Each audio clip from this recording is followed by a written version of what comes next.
Just talking before we went on air about who we consider Georgia College rival, whether it be North Georgia or Columbus State. Well, both of the teams both of the sports programs in general are just ranked. They're all so similar, but they've really duked it out this series, and it was just kind of one of those stories where Clayton Ayers needed to get the RBI. He had 5 RBIs last night against Columbus State, and it just kind of made sense for him to get the walk-off RBI yesterday. So Georgia College comes up with a win, their 20th of the season. GC at 20-9 now, and 8-6 in Peach Belt Conference play. That's good for 5th place in the PBC. Greg Appleton's Columbus State Cougars are 20-12. They're 11-6 in conference action, and that puts them in the 3rd spot in the Peach Belt Conference as we go into today's play. And we'll try to run through the standings for you as the afternoon progresses. Georgia College suffering its first home loss of the season on Friday night. That was a tough ball game. They got down early, 4-0. Charlie Hecht had some problems, and the Bobcat Bats waited until late once again to come back and come up with a big rally, but they fell a little bit short. Yep, they did. It'd be really awesome. I think we're going to have a really good ball game today. They're both looking, obviously, both teams are looking to win the series today, so I think we're in for a really good ball game. So the Bobcats trying to avenge that loss. They got hopefully another winning streak on the start yesterday afternoon with the 10-9 win at the end of the contest. Columbus State comes in hitting .300 as a team, and their team earned run average is at .375.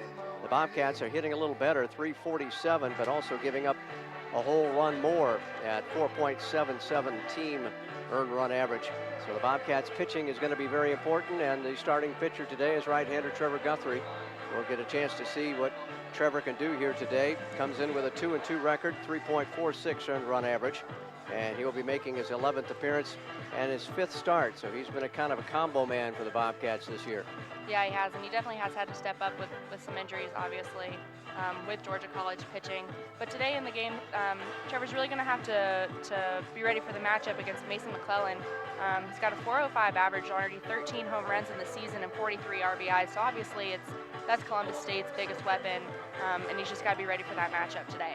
McClellan, their leading hitter coming into today's contest. The Bobcats 15-1 here at the Kurtz, while Columbus State has a 14-3 home record and 6-9 on the road. Not too many Peach Belt teams can fare well on the road this season, as we have seen throughout the course of this campaign so far. We'll be back to get to the starting lineups after we take a 90-second timeout, 90-second break for Bobcat Baseball on WMVG.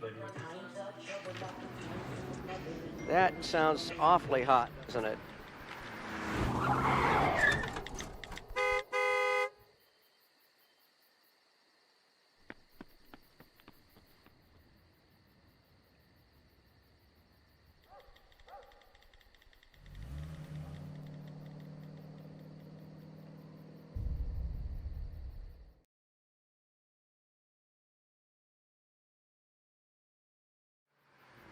Founded in 1889 as a college for teachers, Georgia College has transformed into a preeminent public liberal arts institution and the designated liberal arts university of Georgia over the course of its 125 years.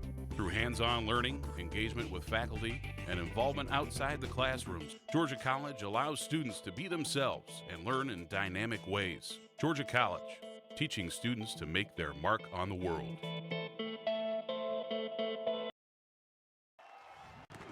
Think of the NCAA as a marching band. We wouldn't stop with halftime.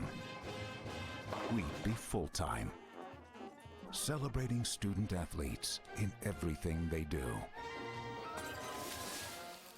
Okay, so don't think of us as a marching band. Think of us as a spirit squad. Well, just know we're always there for student athletes.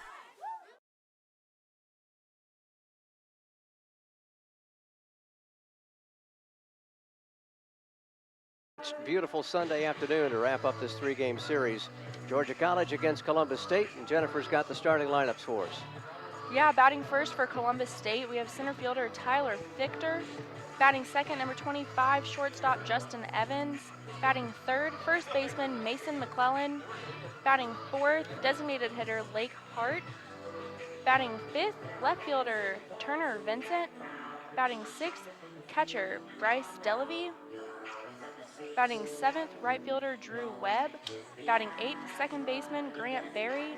And batting ninth, third baseman Gunnar Drennan. And starting for your Georgia College Bobcats, batting first, third baseman Cal Gentry. Batting second, designated hitter Brandon Purcell. Batting third, shortstop Brandon Benson.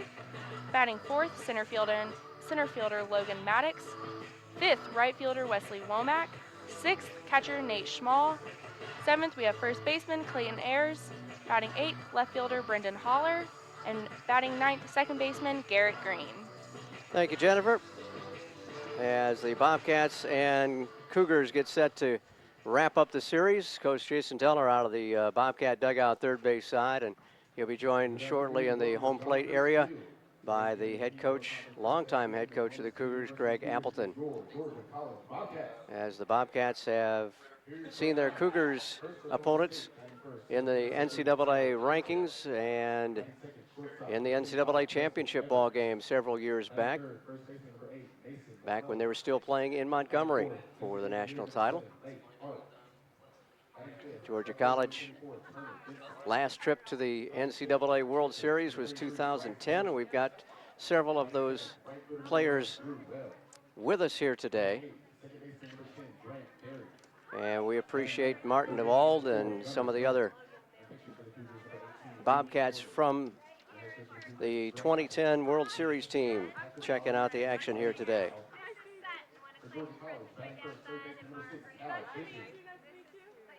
The head coach is going through the starting lineups and the ground rules once again. Of course, on the third day of the series, you don't have to go through those ground rules too much. Everybody's pretty well versed. The Bobcats, for our radio audience, in the home whites with the green pinstripes, and the Cougars will be in their navy blue tops with red numbers and white pants. And we'll be getting set for first pitch here in just a second as the Bobcats go up against the Cougars in the rubber game of the three-game set. GC trying to claim a conference series at home.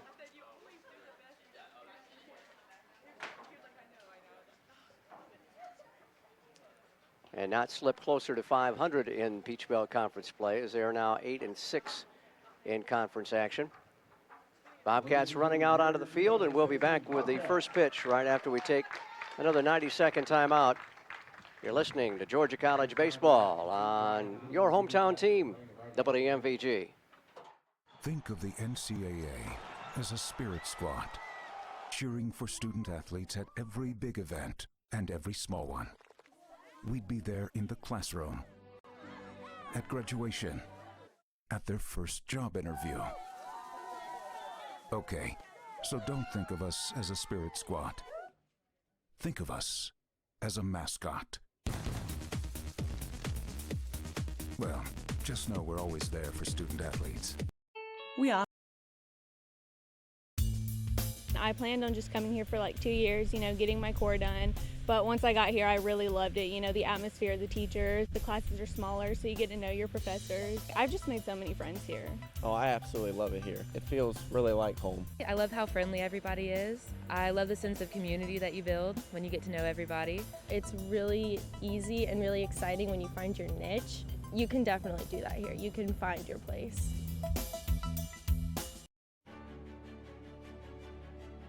The PBC is commitment.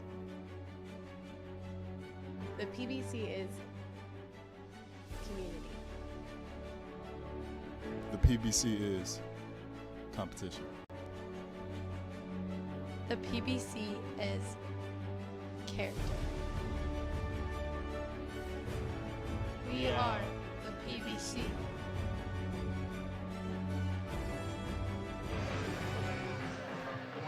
Back with you at John Kurtz Field, and hopefully we've got our technical issues ironed out a little bit. Helps to turn the right switch down at the right time. Trevor Guthrie going to get his tune-up tosses in here this afternoon as he will start on the hill for the Bobcats.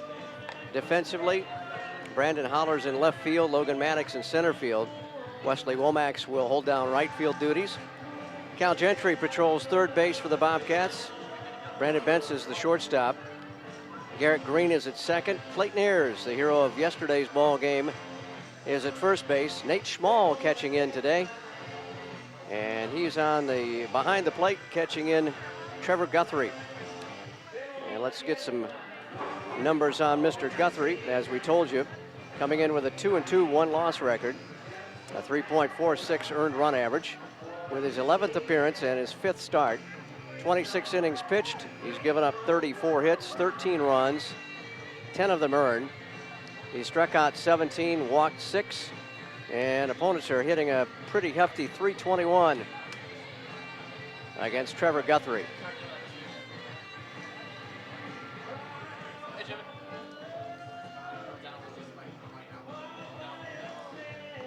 He'll get his final warm-up tosses in before we get this ball game underway. Beautiful day. Temperature's going to climb into the mid-80s. So it's baseball weather already. It's finally. going to be a toasty day, that's for sure, but we wouldn't have baseball any other way. Don't have to worry about any rain chances at all. Guthrie at 6'3", 220, a redshirt junior from Cumming. That's my hometown. All right, well, you'll be rooting on your hometown hero. He's a hometown boy. Out of West Forsyth High School, Chattahoochee Valley Community College transfer, and a marketing major here at Georgia College. Nice to have Jimmy Wilson up in the booth, trying to depants me. I know, another headset is needed, right? It's either a crowd mic or another headset for Jimmy. We'll have to figure out. Climbing into the box is Fichter, and we are set for first pitch. Tyler Fichter at 3:02.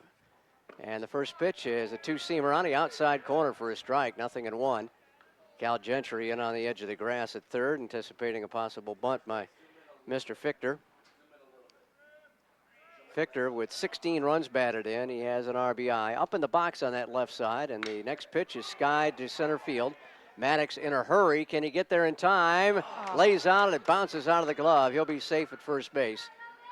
Bit of a late start, and then Logan really had to try and chew up some ground coming this way. Landed, and as he landed, the ball just popped out of the mitt. He hustled, though. The old college try on a Sunday afternoon for Logan Maddox. And that'll go as a base hit for Fichter. So they've got their leadoff man on for Justin Evans, the shortstop.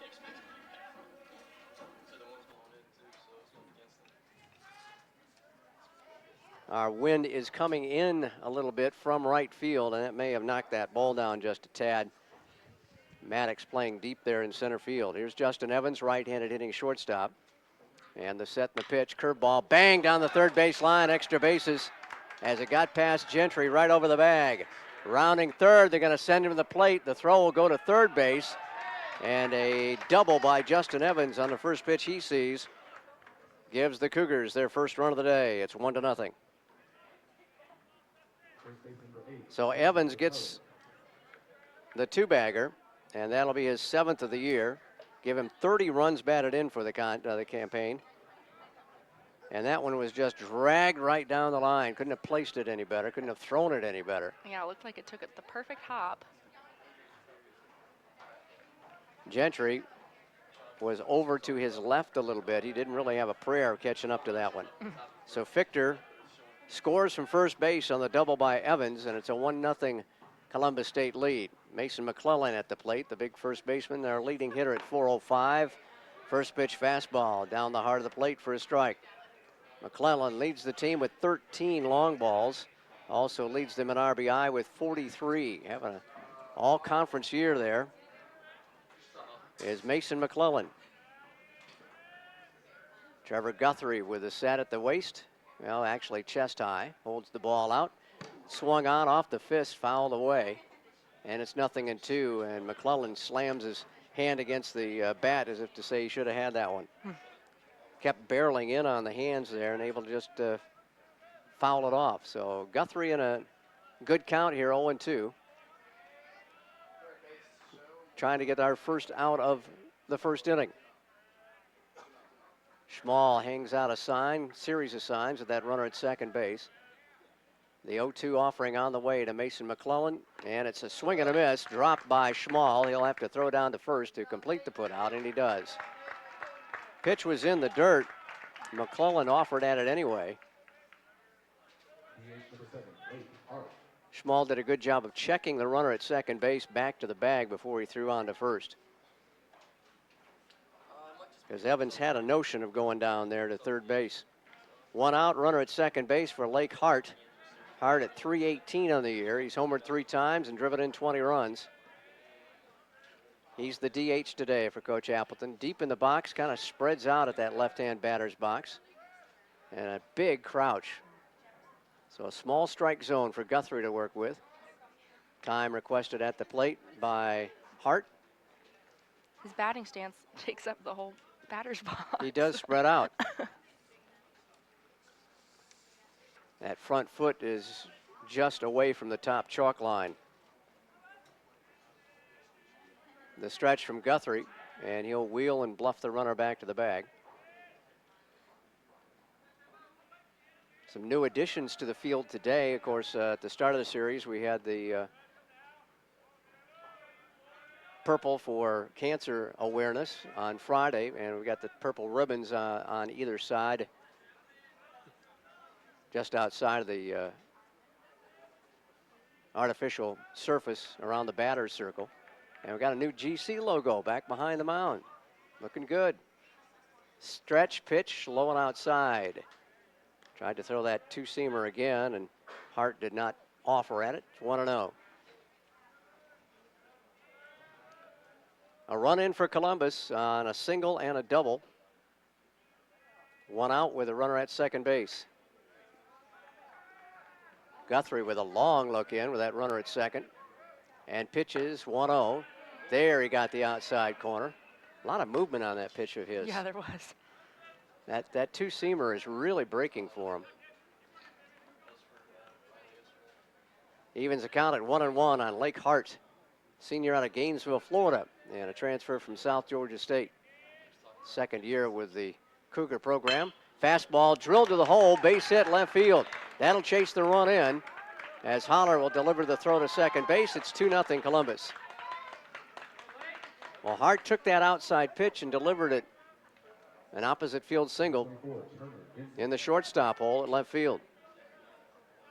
So Hart collects his 21st run batted in as he chases Evans home from second base, and the Cougars, just like Friday night, got off to a good start. They had 2 runs in the first inning Friday and tallied 2 here on this Sunday afternoon affair. Here's Turner Vincent. He's the left fielder for the Cougars, showing a lot of stirrup sock there.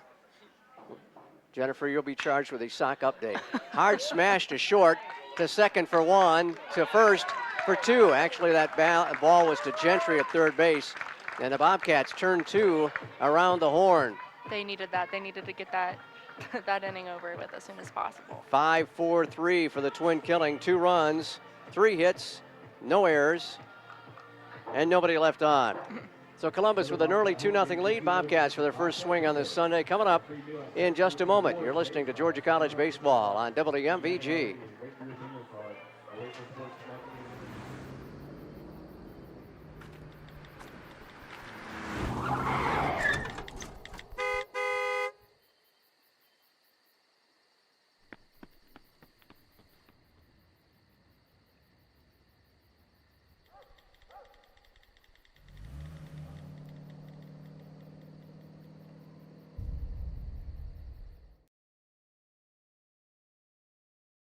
Founded in 1889 as a college for teachers, Georgia College has transformed into a preeminent public liberal arts institution and the designated liberal arts university of Georgia over the course of its 125 years. Through hands-on learning, engagement with faculty, and involvement outside the classrooms, Georgia College allows students to be themselves and learn in dynamic ways. Georgia College, teaching students to make their mark on the world. Think of the NCAA as a marching band. we wouldn't stop with halftime. We'd be full-time, celebrating student athletes in everything they do. Okay, so don't think of us as a marching band. Think of us as a spirit squad. Well, just know we're always there for student athletes. His 8th start, does have 1 complete game offered. 44 in the 3rd innings pitched. He's given up 45 hits, 25 runs, only 12 of them earned, so he hasn't had a whole lot of help defensively behind him. And Porter with 29 strikeouts, 10 walks, good strikeout to walk ratio, nearly 3-1. Opponent's just hitting .269 against him. And the right-hander gets up on the hill and gets ready for his first pitch of the day. Porter, a senior from Birmingham, Alabama, transfer from Wallace State Community College in Huntsville, Alabama. And he'll be facing Cal Gentry. Gentry, the freshman from Perry, waiting on the first pitch, and he swings and fouls it off the fist up on the left side. Up near the parking area, got a good crowd on hand today. Looks like, is it a sorority who's got something going on? It's 80 Pi Father-Daughter Day today. All right. Well, I hope we treat him to a good ball game and a good day today. Fastball drilled up the middle, snared by the shortstop behind the bag. The throw, not in time. Gentry legs it out, and he fell as he crossed the bag as Cal Gentry with a great burst of speed at the end there. We really needed that one. That's a way to start off the inning right there for us. Excellent effort by Evans, the shortstop. He just laid himself out going to his left and wound up behind the bag. Actually got a lot on that throw to first base and unable to get the out because of the speed of Cal Gentry. So the infield single gets things started for GC. And Brandon Purcell will stand in. Gentry above .419 now for his season, among the conference leaders in batting average. And Brandon Purcell, .315 batting average, 6 homers, 36 runs batted in on the campaign. The 1-0 pitch coming to BP. Curveball snapped low apparently. Porter not too happy with that call, out of the zone. 2-0.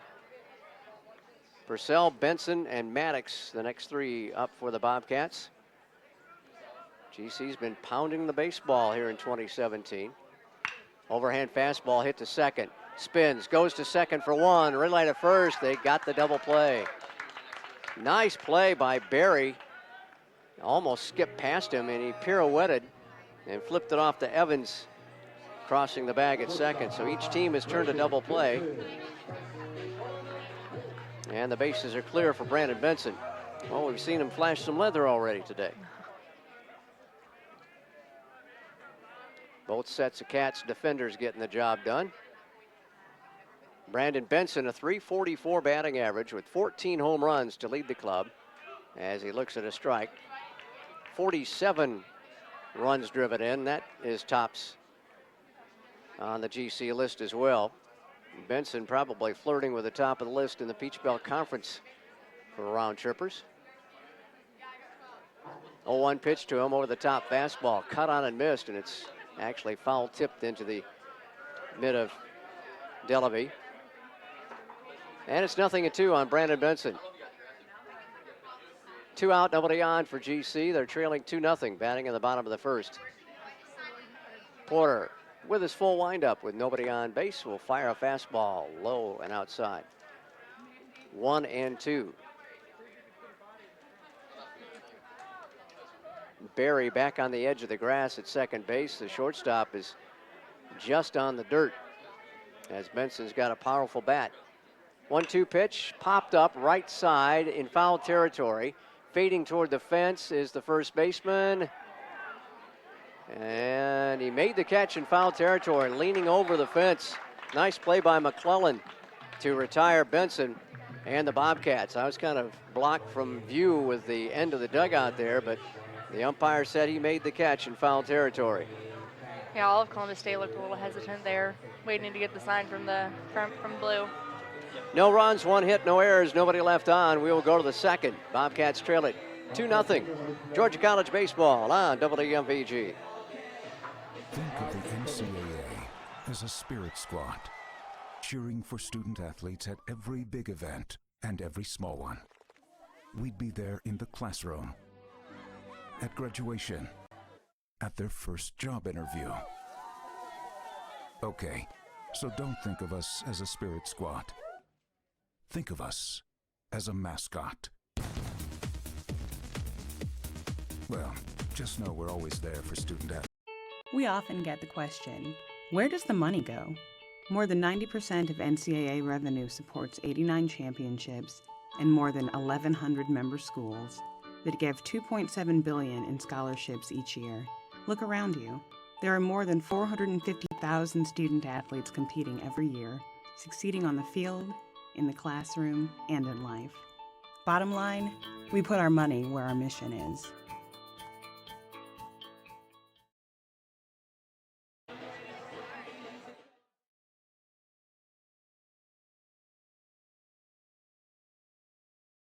Drew Webb and Grant Berry due up for Columbus State here in the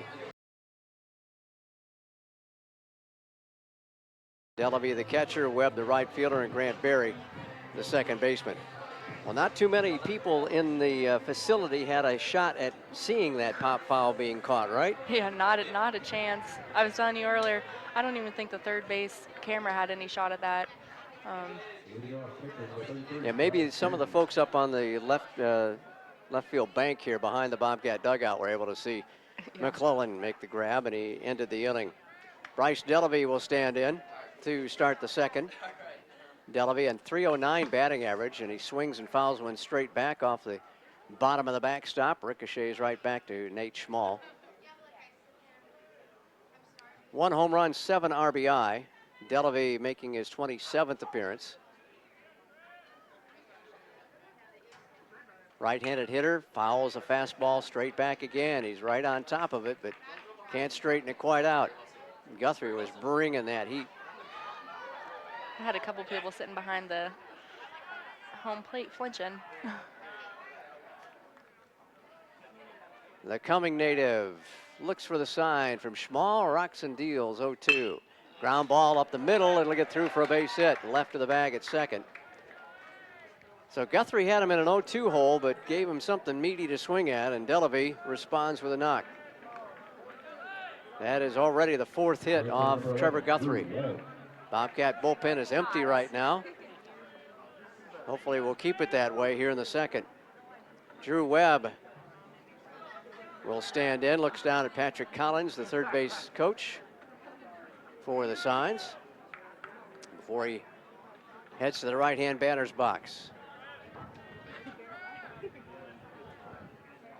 Guthrie with a set, and the first pitch is wailed on left center field, going to stay in the park, hangs up there nicely for Holler, and he has to come in toward the plate with that wind knocking it down. Well, actually, the wind has now changed to be blowing in from left field, so Holler really had to play some windage that time. Drew Webb, 349 batting average, but unable to add to that with that fly to left field. 1 out, 1 on for Grant Berry, the second baseman, way up in the box on the left side. First pitch to him is up high with a fastball. 1-0 on Grant Berry, a .250 batting average. He's played in all but one of the ball games for Coach Appleton this season. No homers, 16 runs batted in. He does have 8 doubles to his credit, and that leads the team in 2-baggers. Guthrie with a set, the pitch, fastball burned right in there for a strike. Again, a little extra giddy up for Mr. Guthrie. 1-1 now for Trevor. Now he'll step off the rubber, wipe off the brow a little bit, and get back on the mound. Dellaby, the catcher, minimal lead at first. The stretch and the pitch, fouled out of play back behind us toward the pavilion, and it's 1-2. hope that none of the AD Pies got clobbered back there on that. I think everybody's up in the stands right now enjoying it. Yeah. Got a very good crowd this afternoon. Glad to have you aboard on WMVG for Georgia College baseball on a beautiful Sunday afternoon in Milledgeville. Time called as Barry backs out of the box. Guthrie pitching from the first base side of the rubber. Takes a peek over at Delavy at first. Comes set and deals the pitch down low. Got away from Schmall. And back to second, to second base will be Delavy on the wild pitch. Schmall did everything he could. That ball was breaking away from the left-hand hitter into the right-hand hitter's box. Schmall shifted his weight nicely, but he just couldn't get the glove down quickly enough. Yeah, it looked like he took a second too. I don't know if he might have got some dirt in his eye after that one too. So they've got a runner in scoring position with one down. Barry with a 2-2 pitch due him. Time called. Again at home plate as Schmall stood up to keep Guthrie from throwing. Now we're ready. Barry crowds the plate on the left side. Swung on, chopped off the ground to shortstop. Benson gloves, long throw, just got him. Barry made it interesting coming down the line. Benson wanted to make sure on the throw. But Barry almost legged himself out an infield single. And the ping pong surface of Kurtz Field is showing up already here in early April. Hard smashes out in front of the plate with bounding hops. 2 out with a runner at third for Gunnar Drennan, the third baseman. Fastball popped up right side, going to get out of play back over near the softball press box. 0-1. Drennan, a .260 batting average, no homers, 16 RBI. Does have a triple and 4 doubles to his credit. Guthrie from the full windup, fastball way outside. 1-1. A leadoff single by Delavy. Went to second on a wild pitch. Went to third on that ground out. Fastball just missed the inside corner. Bobcat umpires thought he caught the corner.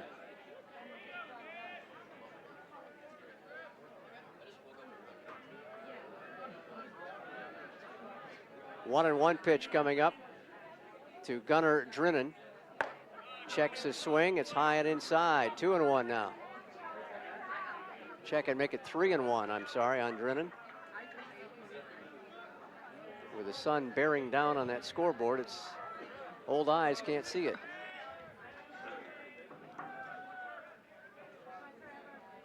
Guthrie's 3-1 pitch. Hit in the air of the gap, left center field. Being tracked down by Holler, though, as he moved to his left and hauls it in shy of the warning track. So they get a runner on, but can't push him around. And at the end of an inning and a half, it's 2-0. Columbus State on top of Georgia College. We'll be back in just a moment for more GC baseball on WMVG. I planned on just coming here for like 2 years, getting my core done. But once I got here, I really loved it. The atmosphere, the teachers, the classes are smaller, so you get to know your professors. I've just made so many friends here. Oh, I absolutely love it here. It feels really like home. I love how friendly everybody is. I love the sense of community that you build when you get to know everybody. It's really easy and really exciting when you find your niche. You can definitely do that here. You can find your place. The PBC is commitment. The PBC is community. The PBC is competition. The P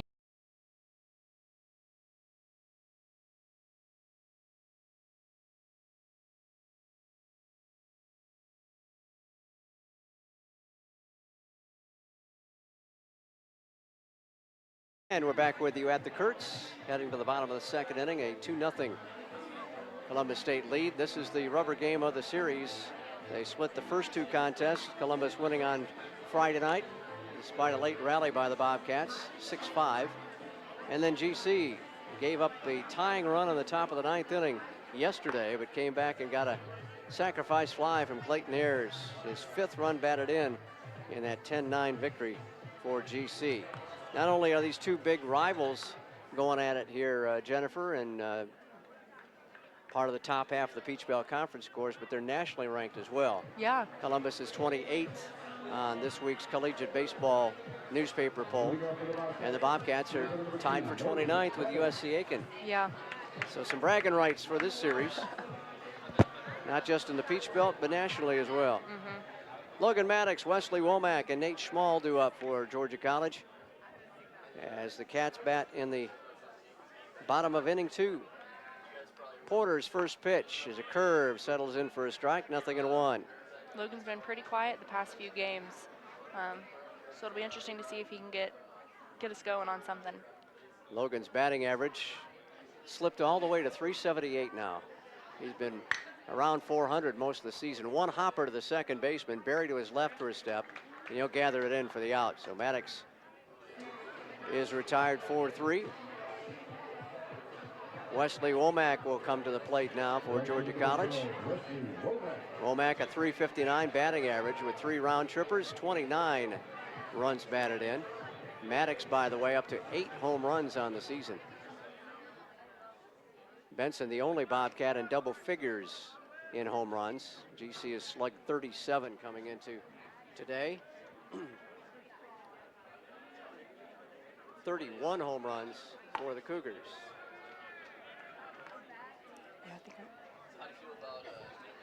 First pitch to Womack is down low.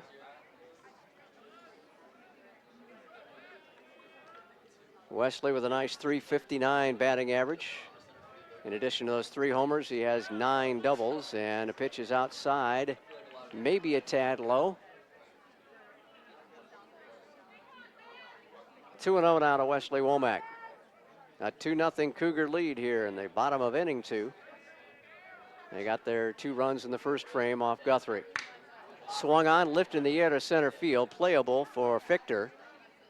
Settles under it as he moves to his right and comes in and makes the grab. A high sky here. There's absolutely no clouds to play off of. So the outfielders are going to have some difficulty with the balls up in the air, and especially as the afternoon progresses, the right fielder and second baseman will have trouble with the sun monster. Now Nate Schmall. Nate in his first year with the Bobcats, a nice 381 batting average. He's played in all the ball games, started all the ball games for the Bobcats, and he looks at a strike. Schmall with 4 home runs, 19 runs batted in, also 5 doubles smacked this season. Porter's pitch, waved at and missed. Schmall might have helped him out. Popped out of the catcher's mitt down the first baseline. It's 0-2. Nate checking with the home plate umpire to see if that indeed was a strike, but I believe it was outside. So Porter quickly ahead, 0-2 with 2 out. And the right-hander rocks and deals. Swing and a miss, strike 3. Schmall down on 3 pitches. And the Bobcats are down in order in the second inning. We'll go to the third. Still a 2-0 Columbus State lead. Georgia College baseball on WMVG.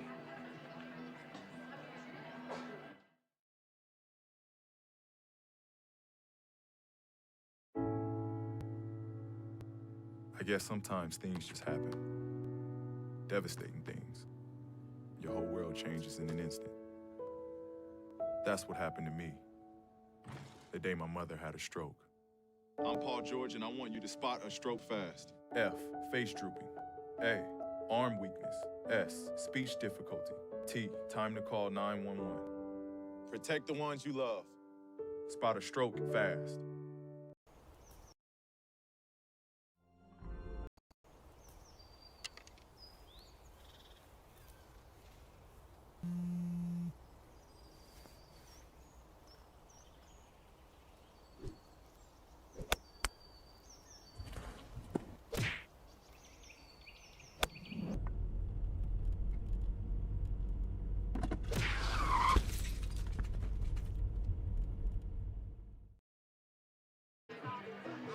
Top of the order for the top of the third inning for Columbus State.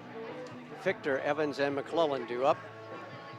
Fichter and Evans both scoring in the first inning to give the Cougars that 2-0 lead. As Trevor Guthrie ready to wrap up his warm-up tosses. We'll be right back here at Kurtz on Tuesday.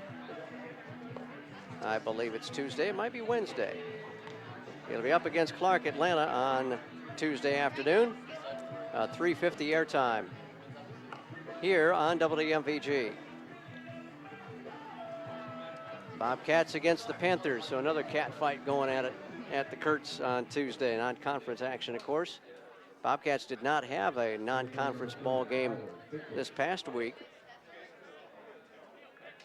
as they had just the 3-game series at Young Harris that they took 2 out of 3 last weekend and did not play during the course of the week before Friday night. Here's Fichter, and the first pitch to him is outside for ball 1. Fichter with a base hit and the run scored in inning number 1.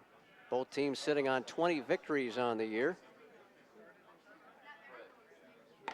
High with a fastball, and it's 2-0. Doesn't look like Fichter gives you much of a target up there. He's a diminutive center fielder. 5'7", 165 out of Davie, Florida. And a transfer from Broward Community College. Next pitch is down the middle at the knees for a strike, and it's 2-1. More baseball for you tomorrow here on WMVG. As the Braves open up their 2017 season, they'll be on the road at City Park in New York against the Mets. Rope to right, that's going to get down for a base hit in front of Wesley Womack. Takes 2 hops in front of the right fielder. And Fichter's a perfect 2 for 2 at the plate. He just stayed with that pitch and yanked it to the right side. 5 hits off Guthrie now. And the Bobcats have just 1 in their first 2 at-bats against Porter. And that was an infield single by Cal Gentry to start GC's day at the plate. Justin Evans drove in his 30th run with a double down the third baseline back in the first inning. Good lead at first, and the pitch is fouled off the fist back behind us. 0-1 on Justin Evans. Evans with 3 sacrifice hits. That ties him with 2 other teammates for the team lead. Usually in that second hole, you get a guy with good bat skills, able to punch some runners along. The stretch from Guthrie and the 0-1. He's trying to bunt down the third baseline. Guthrie will field, get over to first in time. And the sacrifice works for Evans. He gets his 4th sacrifice hit of the season. Gentry, good job of charging that slow grounder.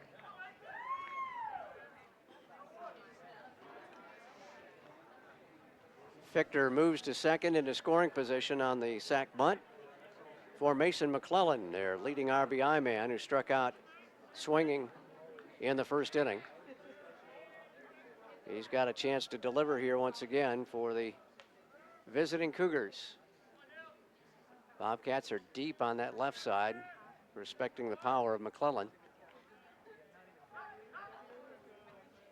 Second baseman Green cheats in, curveball on the outside corner at the knees for a strike.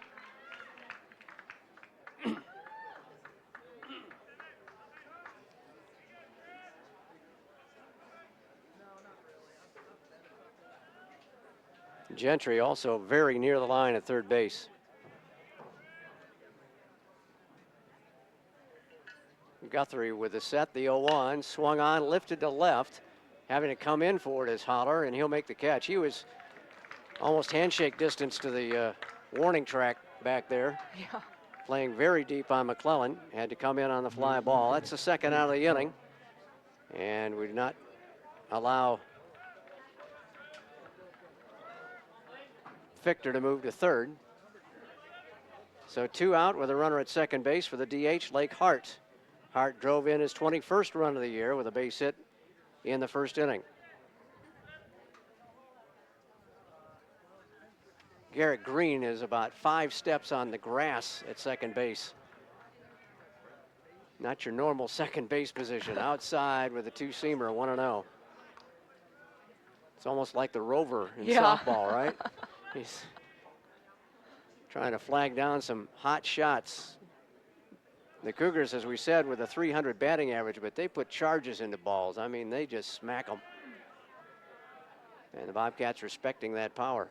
That one came inside, knocked around by Schmall, keeping the runner at second base. He'll request a new baseball to work with for his pitcher.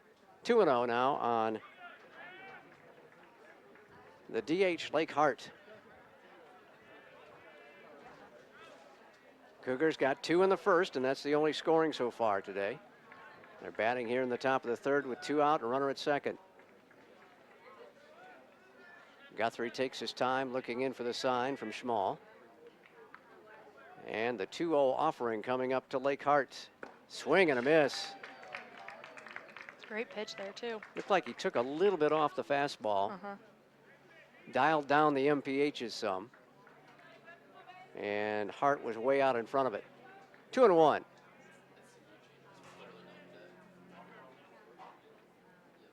Guthrie with the set. The 2-1 pitch off the fist foul back behind the Bobcat dugout up on the hill. It'll bounce up to a couple of spectators enjoying the beautiful Sunday afternoon.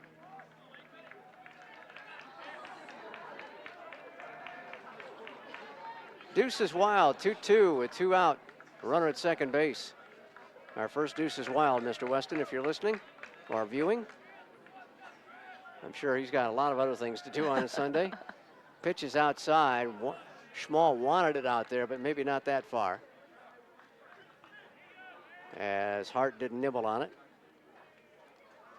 Al back up in his native New York state for a couple of days.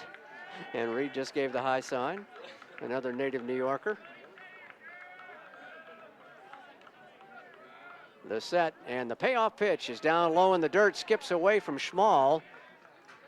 And that will get Fichter to third. Ball down in the dirt, and again, he had to try to go to his right to snare it. Got away from the catcher's mitt.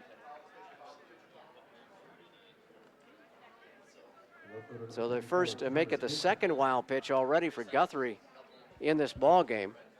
Keeps the inning alive as he gives up his first walk. Hart will be at first with Fichter at third, and Turner Vincent will get a chance. And the Bobcat bullpen will get up and get cranked up. Vincent hit into that 5-4-3 double play in the first inning. He'd like to atone for that with a runner 90 feet away from scoring. Guthrie with the set. The peak to first, the pitch. Ground ball to second. To his left is Green. Fields, fires, and gets him. And gets Guthrie and the Bobcats out of a bit of a pickle in the third inning. So that'll do it for the Cougars. No runs, another hit. No errors, and 1 runner left on. Make it 2 runners left on. 2.5 in the books, and the Bobcats trail it 2-0. Back in just a moment. You're listening to the Bobcats on WMVG.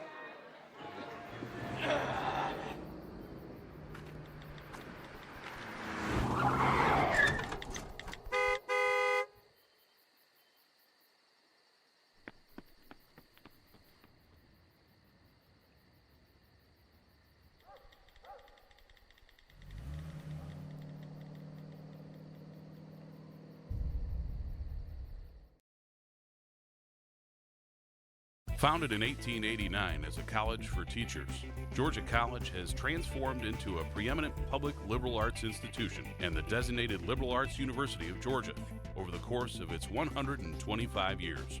Through hands-on learning, engagement with faculty, and involvement outside the classrooms, Georgia College allows students to be themselves and learn in dynamic ways. Georgia College, teaching students to make their mark on the world.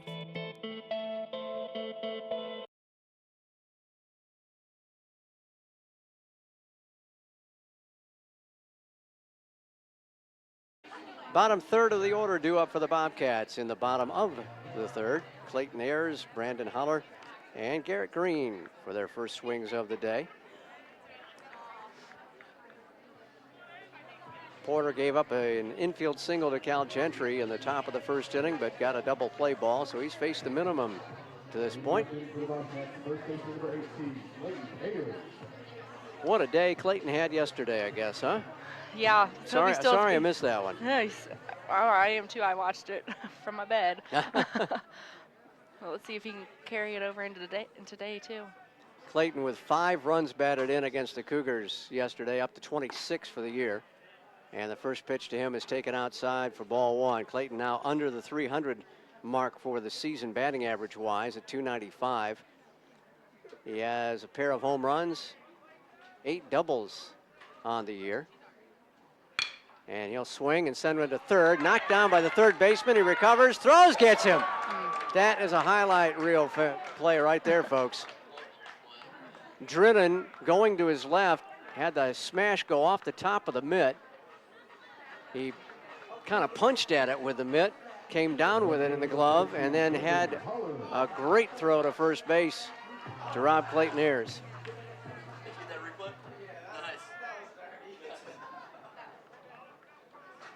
5-3 on the putout, and you got a chance to see it again on the replay on YouTube. Brandon Holler at the plate. He'll drive into left field. It'll get down for a base hit. Over near the line, Vincent cuts it off. Big round at first, but Holler will throw out the brakes and return to first base. Second hit of the day for Georgia College.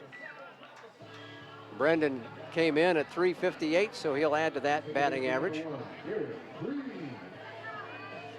That would have been something if Ayers had been able to get on, and Bobcats could have had something going here in the third. Maybe they still do. Only one out for Garrett Green. Green at .284 for his year, 22 runs batted in, yet to homer. His extra base hits, he has 6 doubles. And he chops one foul out in front of the plate and bounces back into foul territory. 0-1 on Garrett Green. Green holding down the second base duties for the Bobcats this season. Garrett out of North Oconee High School. Right down the road. A native of Bogart, Georgia. The set from Porter, the pitch. Curveball hit in the air to right field. Coming in and to his left is Webb. He'll track it down and make the catch for the second out. Green tried to hit it on the ground to the right side, but got it up in the air. Unable to advance the runner as Holler has to stay at first base. Back to the top of the order for Cal Gentry. Cal with that infield single. Again, it was right up the middle of the field, and that's where Gentry does most of his damage. Does a fine job of delivering right back where it came from. And an excellent play by Evans at the shortstop. Chopped off the plate, out toward the mound. Catcher will make the play. The throw to first is in time. And a good grab by McClellan as that ball was sailing on him toward right field.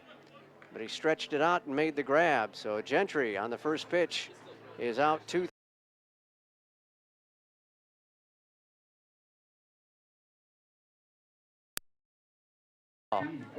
On your hometown station, WMVG.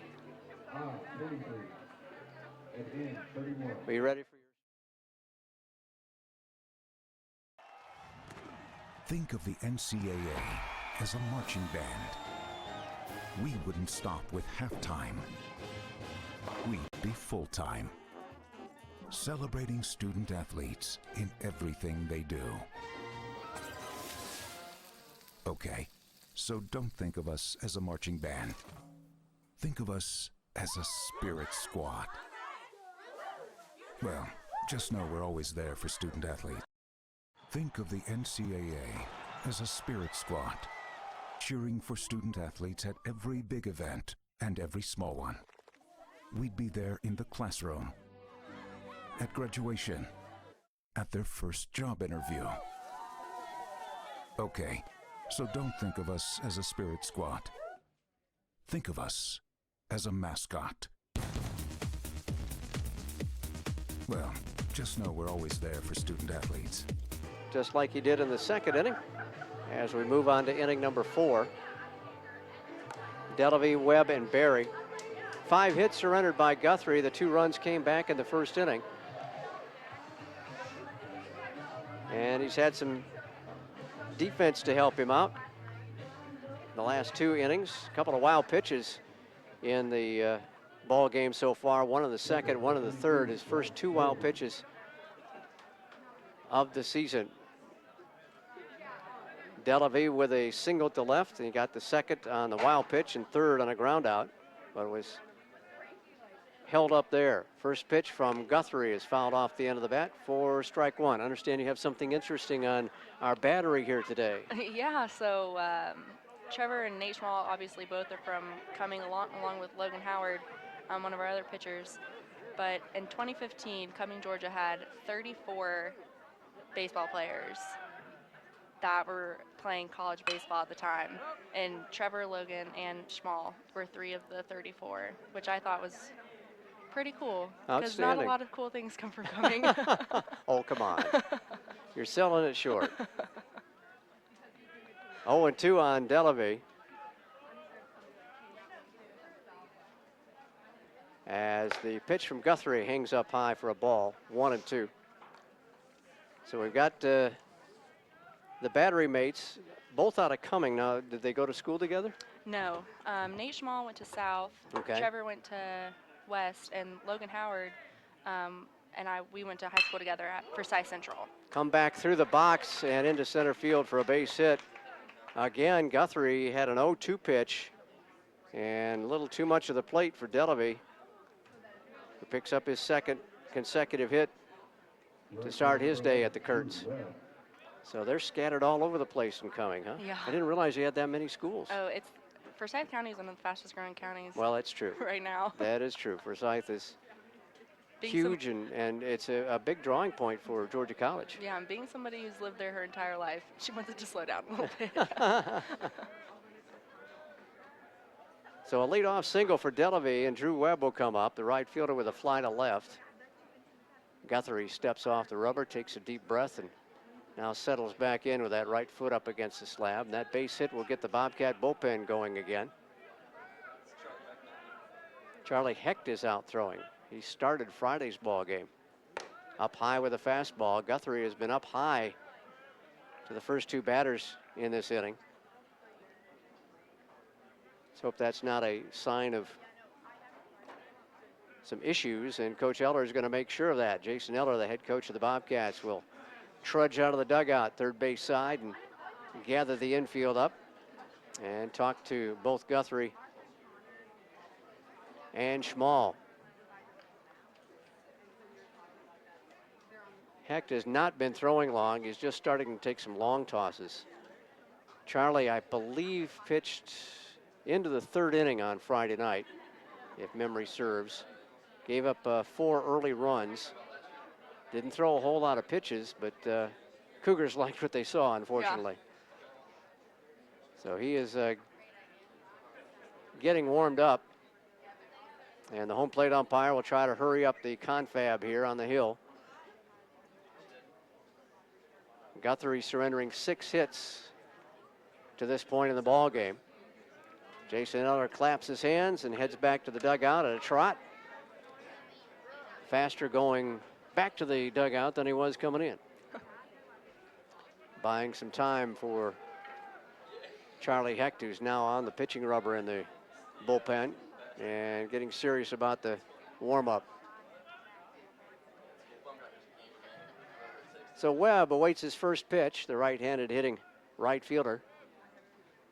Guthrie snaps one in for a strike. It's 0-1.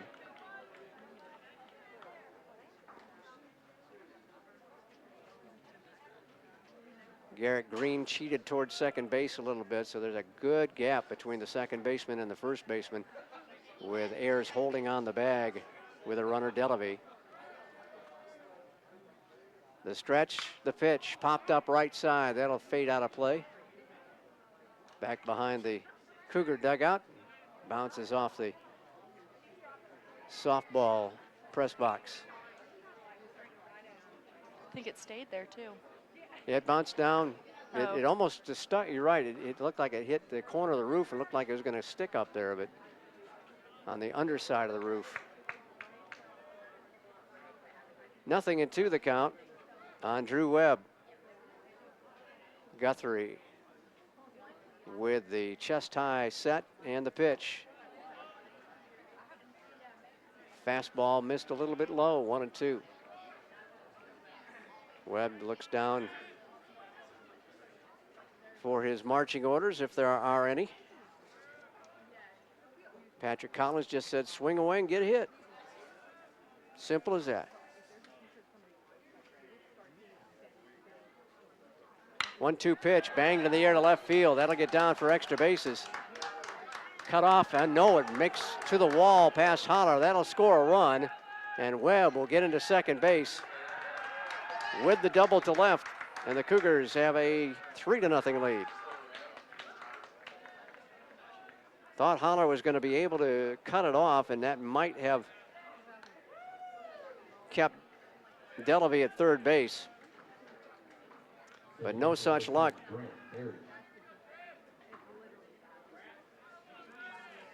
Columbus State with a 3-0 lead here in the fourth inning. Webb collects his 12th RBI, his second double of the year. And Grant Berry will be in.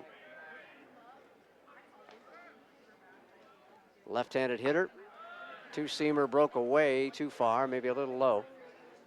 1-0 now. Heck continues to throw in the Bobcat bullpen and might try to buy him some time here with a conference as small, probably directed by the Bobcat coaches to head out and talk to his pitcher Guthrie. Noah Belcher, of course, Nolan Belcher is the pitching coach, and he'll make all the pitching selections and also suggestions to head to the mound, shall we say.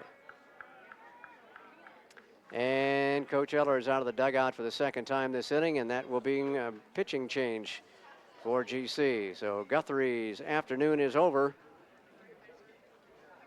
And Charlie Hecht has gotten loosened up, and he will come on in a rare relief appearance here. Guthrie gets a nice round of applause as he heads to the third base dugout. We'll give you his numbers and give you Hecht's numbers when we come back. We'll take a 30-second break for this pitching change. You're listening to the Bobcats on WMVG.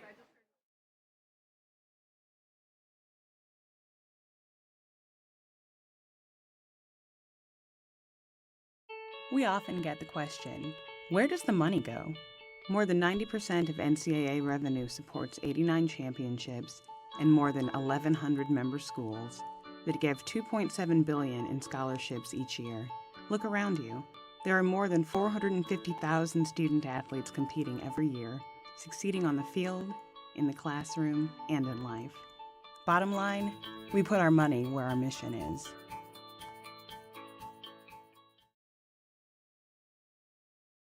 As Guthrie goes 3 full innings plus 2 extra batters.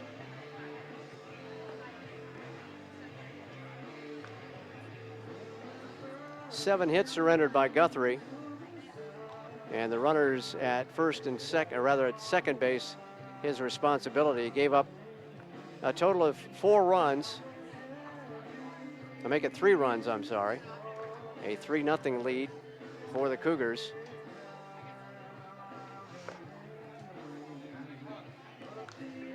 And if the Bobcats weren't trying to get this season series with the Columbus Cougars, we might have let Guthrie stay out there a little longer. Yeah.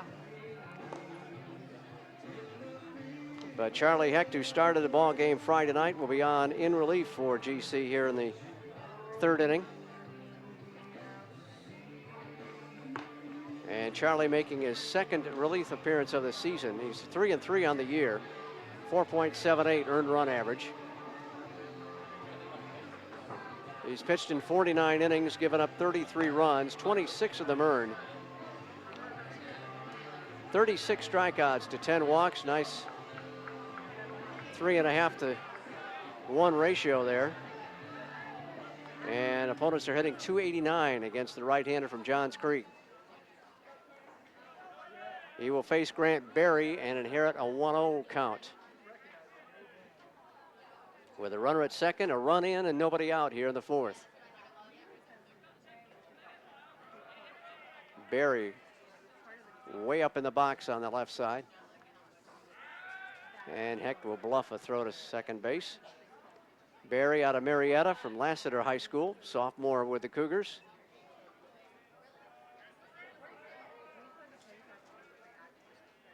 .511 and 170 for the sophomore second baseman. Hecht deals 1-0. Fastball over but low, and it's 2-0.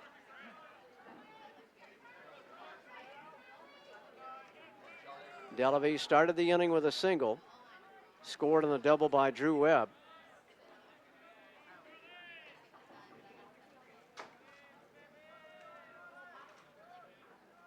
Hecht with a double set there, looks to second and pitches up high and inside for a ball. It's 2-0, and make it 3-0 now. Forgot about that first pitch given up by Guthrie.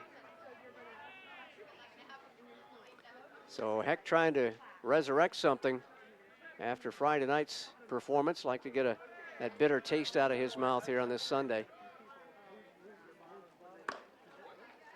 3-0 pitch, usually an automatic, and that one was about 2 inches outside, so it's ball 4. I've seen some umpires where if it's in the same zip code, it's a strike on 3-0. You know, This one was not the case. So Hecht gives up the walk. Gunnar Drennan comes up. He's the third baseman with a fly to left. Bobcats are up at the corners, back in the middle of the infield. First and second occupied with nobody out for the Cougars. Drennan squares to bunt, pops it up, got a pick off at second. Hecht caught the little bunt in the air, and Webb wandered too far off the bag, so the Bobcats turned their second double play of the ball game. Drennan trying to bunt his mates over and got the ball up in the air. It was almost like the guy on second froze. And didn't, I guess he figured he didn't have time to get back, because he probably didn't. Yeah. Charlie threw a fastball over there to Green covering. So the double play. 1-4 in the second end of it. Toss to first, and Berry back to the bag standing up. As Tyler Fichter's at the plate, he's had a perfect 2-for-2 day. Pair of singles for the center fielder. He scored a run, first run of the ball game, back in the first inning. The set from Hecht. And the pitch. There's a strike on the outside corner. A little late wrinkle to it. And it broke downward. Charlie's got some good movement on the pitches so far. 0-1 on Tyler Fichter. A 3-0 Columbus lead here in the fourth inning, and Charlie Hecht assigned to keep it right where it is. The stretch and the pitch. Runners going. Pitch is swung on and missed. Throw to second. He is out of there. Great throw by Schmall there, too. Excellent tag throw as Berry was caught stealing. 2-6 as shortstop Brandon Benson took that tag throw. I mean, he just slid right into it. That will do it, but the Cougars tack on a run on 2 hits. No errors and nobody left. We'll go to the bottom of the fourth. The Bobcats trail it by a score of 3-0. GC Baseball on WMVG.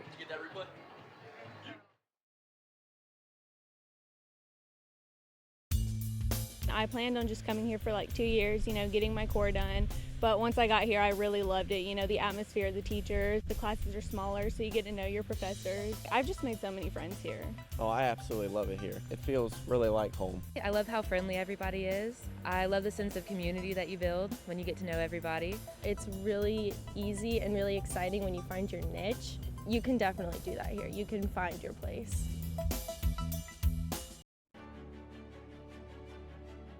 The PBC is commitment. The PBC is community. The PBC is competition. The PBC is character. We are the PBC.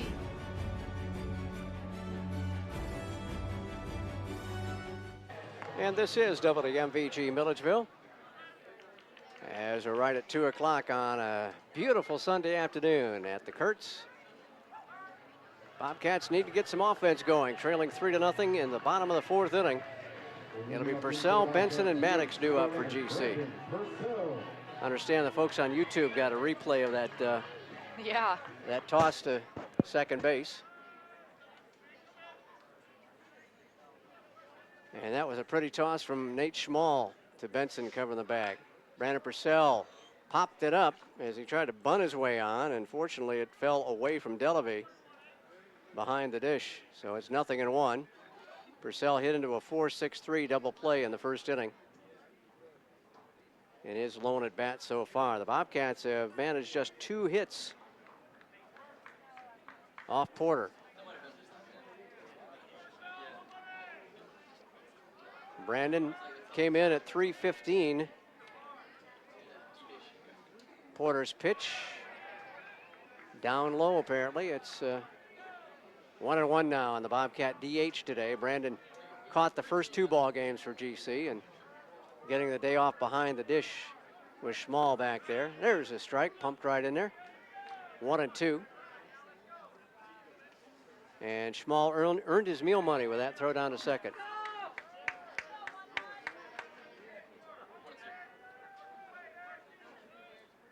Porter rocks and deals 1-2. Swung on, hit towards short to his right.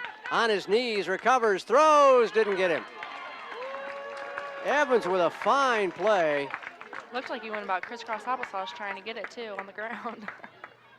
He was back at the edge of the grass at shortstop and slipped.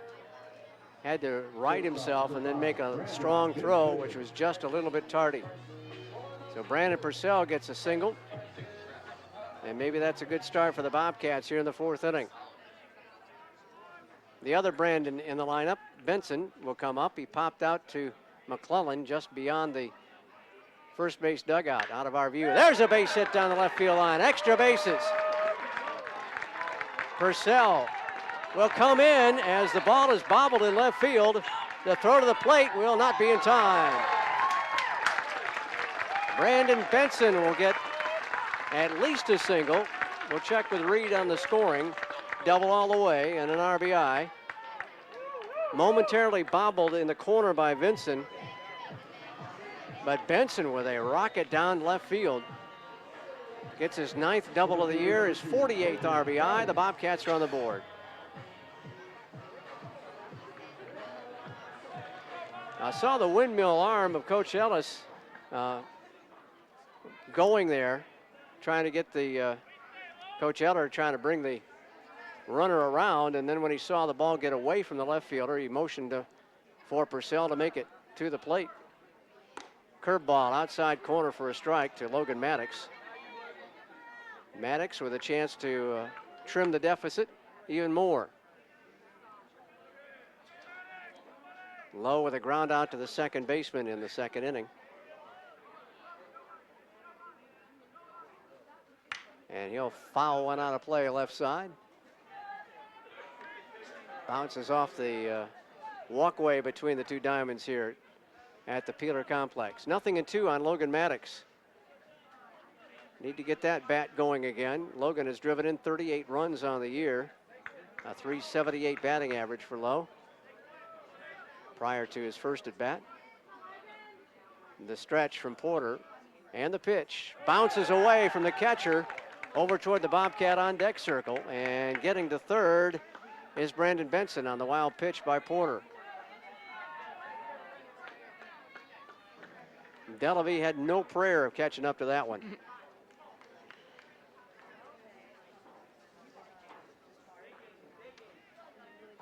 Wesley Womack had to dance out of the way of Delavy coming at him to retrieve that pitch. Second wild pitch of the season for Luke Porter. Runner at third and nobody out. And the pitch is down low for a ball.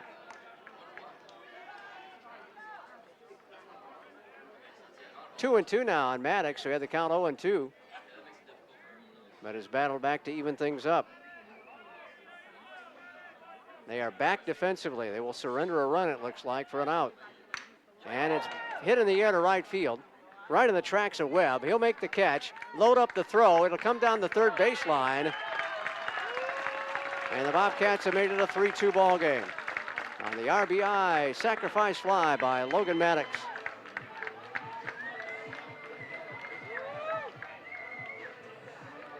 That's 39 runs driven in for the Bobcats center fielder and pitcher. Webb's throw was way off the mark up the third baseline. Had a good velocity to it, but not quite accurate. Wesley Womack with the bases clear and one out. The Bobcats on the board. It's 3-2 Cougars. First pitch is inside for a ball, 1-0.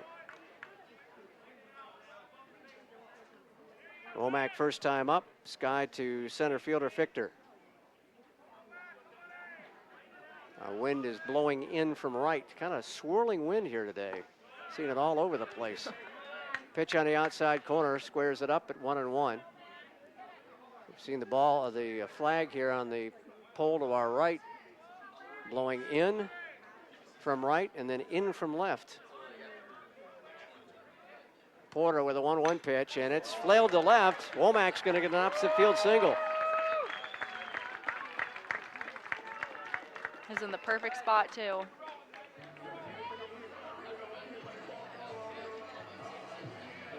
And that one was inches away from skipping past Vincent. He had to bring that glove up in a hurry because it took a kind of a wicked hop on him. So the Bobcats with their third hit of the inning. Now the tying run is at first base for Nate Small, who struck out swinging to end the second inning. He'd like to erase that memory right here. Runner bluffs a run, drive to center field. It will get down for a base hit. Womack had to play it kind of halfway. Yeah. And finally gets to second base. They thought perhaps Fichter had a beat on it, and I thought so too, but he kind of let it fall in front of him. So the Bobcats starting to tag Porter here, but still trail by a run. And the Cougar bullpen is completely empty.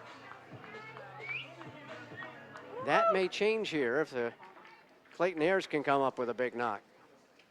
Ayers looks down at Coach Heller for the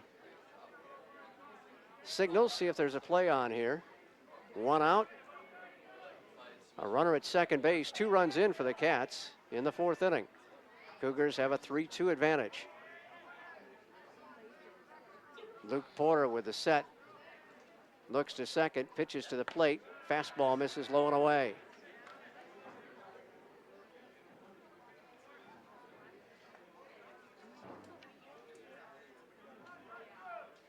Porter in search of his second win against 2 losses on the campaign. Very nice 2.44 earned run average. He comes set, and the 1-0 offering is in the dirt and blocked nicely by Delavy. Had to go to his knees to his right and smother that one back behind the left-hand hitter's box. So Ayers has a 2-0 favorable pitch coming his way. With runners at first and second and only 1 down. Porter deals 2-0. That one's hit in the air to right field. Webb tracks back to his left a little bit, makes the catch. Here's the tag at second. The throw will come to second base, actually cut off. And that'll be the second out of the inning. So Ayers gets a productive out as he moves the base runner up another 90 feet. The tying run is now at third base for the Bobcats, but they're 2 down.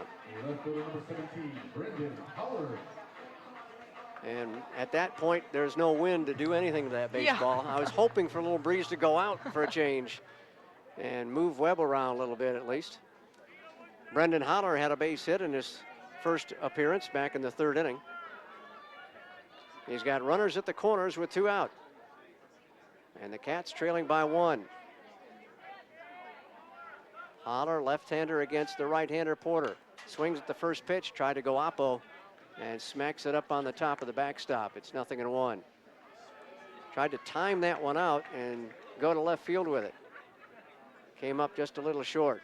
Brendan out of Gilroy, California, and Gilroy High School. Mission College in California, his junior college destination. 0-1 pitch, way high and outside, and it's 1-1. Economics major at Georgia College, 6'2" and 200 for the redshirt junior. He's got the tying run at third base with 2 out, and Wesley Womack. Schmall on at first.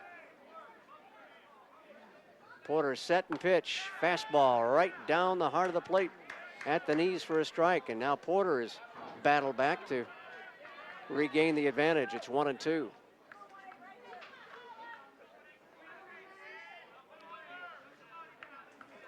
Brendan trying to make the fans holler here.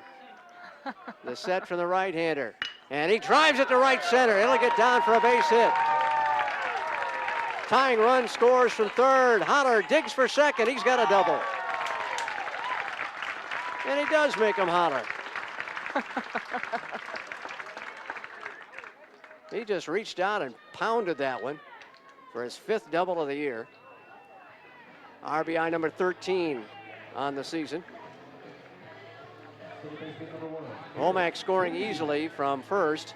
Schmall all the way to third. Holler on at second. And Coach Appleton still not getting anybody up and throwing. Garrett Green with a chance to give the Bobcats their first lead of the day. Fastball in there for a strike at the knees. Bobcats with 5 hits in the inning, and Holler now 2 for 2 in the ball game. That'll make your roommate happy. Yeah. Is that what you're texting right now? Yeah. Ground ball, left side, gonna get through for a base hit. Flagged down by the shortstop, and now we got a pickle play. Nobody at third, now they get a man there, and we'll tag him out. But the Bobcats will take the lead. I don't think it looked like Coach Eller didn't really kind of know what the call was, and I think there was kind of like some miscommunication on sign-wise there. Schmall was able to score, and Holler got cut down. And the Bobcats, though, pick up a total of 4 runs in the inning. And they lead at 4-3 at the end of 4 innings. Back in a moment, Georgia College baseball on WMVG.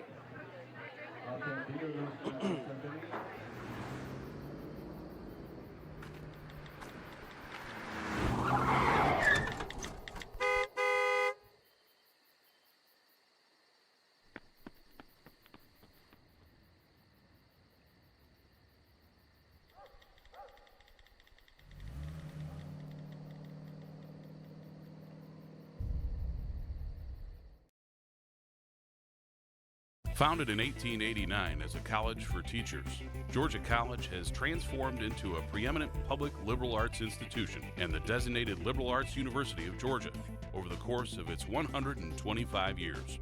Through hands-on learning, engagement with faculty, and involvement outside the classrooms, Georgia College allows students to be themselves and learn in dynamic ways. Georgia College, teaching students to make their mark on the world.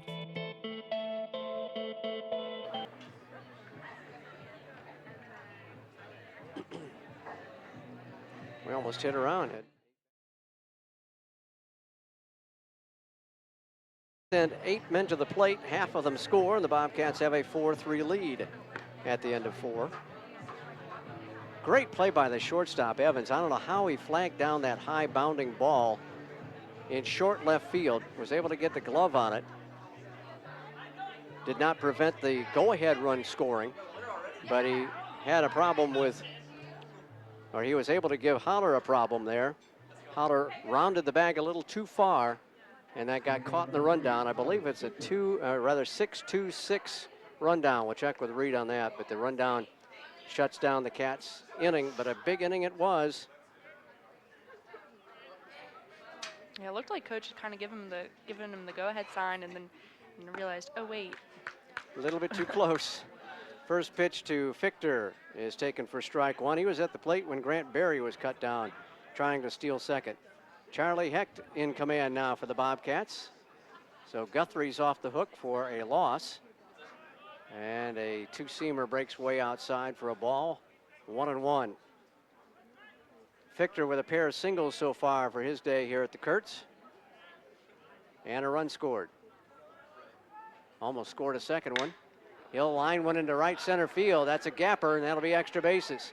All the way to the wall on 2 bounces. And Fichter gets into second, standing up with a leadoff double. Heck of a throw from Maddox, too, from deep center field, right at the wall. So Fichter with a 1-1 pitch smacks it to the wall in center field. And now the tying run is in scoring position for Justin Evans. He's 1 for 1 with a double, which brought in the first run of the day in the first inning. He scored later in the inning as the Cougars jumped out to an early 2-0 lead in the first half frame. Pitch by Hecht is inside for a ball, 1-0. Then Evans with a sacrifice bunt to third baseman Cal Gentry in the third inning. That got Fichter to second, and he went to third on a wild pitch, but was stranded there. Charlie with the set at the belt, the look to second. And the pitch, low and inside again. It's 2-0 now on Justin Evans. Justin out of Kennesaw, Georgia, from Alatoona High School.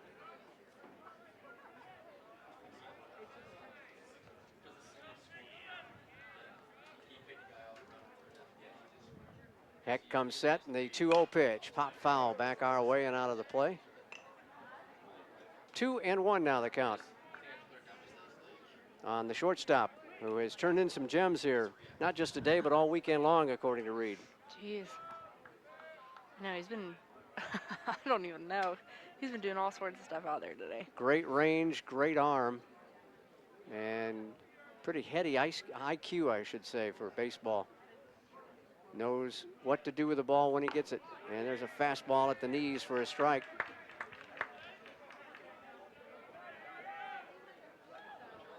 Two and two with a runner at second and nobody out here in the fifth inning. A 4-3 GC lead. Third and final game and the decisive game of this series between the Cats and the Cougars. Hecht with the set, the look to second and the pitch. Cut on and missed for strike 3. Actually a foul tip into the mitt of Small, says the home plate umpire. And a big punch out there for Hecht. Might have offered it a pitch out of the strike zone down low. So Hecht gets his first strikeout. Another big man coming up for the Cougars, and Mason McClellan. A strikeout and a fly to left for his day at the plate here at the Kurtz. And Hecht again wheels and gets that runner to shorten the lead at second. They are really yanked around toward left field on McClellan. Green will wind up playing behind second base. Our second baseman is there. Wow. And Ayers has to cheat a little bit to his right, so he's got to cover some ground. If McClellan can hit it to the right side, he's got a really good chance of getting on base. And he'll drive it in the air to center field. Maddox will play it on a hop. Rounding third, heading to the plate. Here's the throw, not in time. A little bit up the line.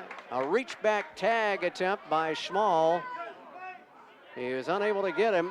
Home plate umpire was right on line watching that one develop. And McClellan gets an RBI single. We're right back to square one at 4-4. It's like that throw is off by 0.8 seconds. Yeah.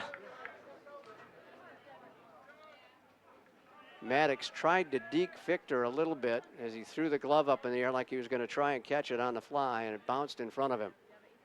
So McClellan on at first base.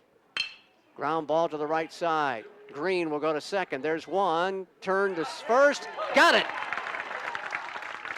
4-6-3. Wow, Bobcats shut him down, but the Cougars pick up the tying run on the RBI single by Mason McClellan. We'll go to the bottom of the fifth inning, and we'll be back in a moment for Georgia College baseball on WMVG.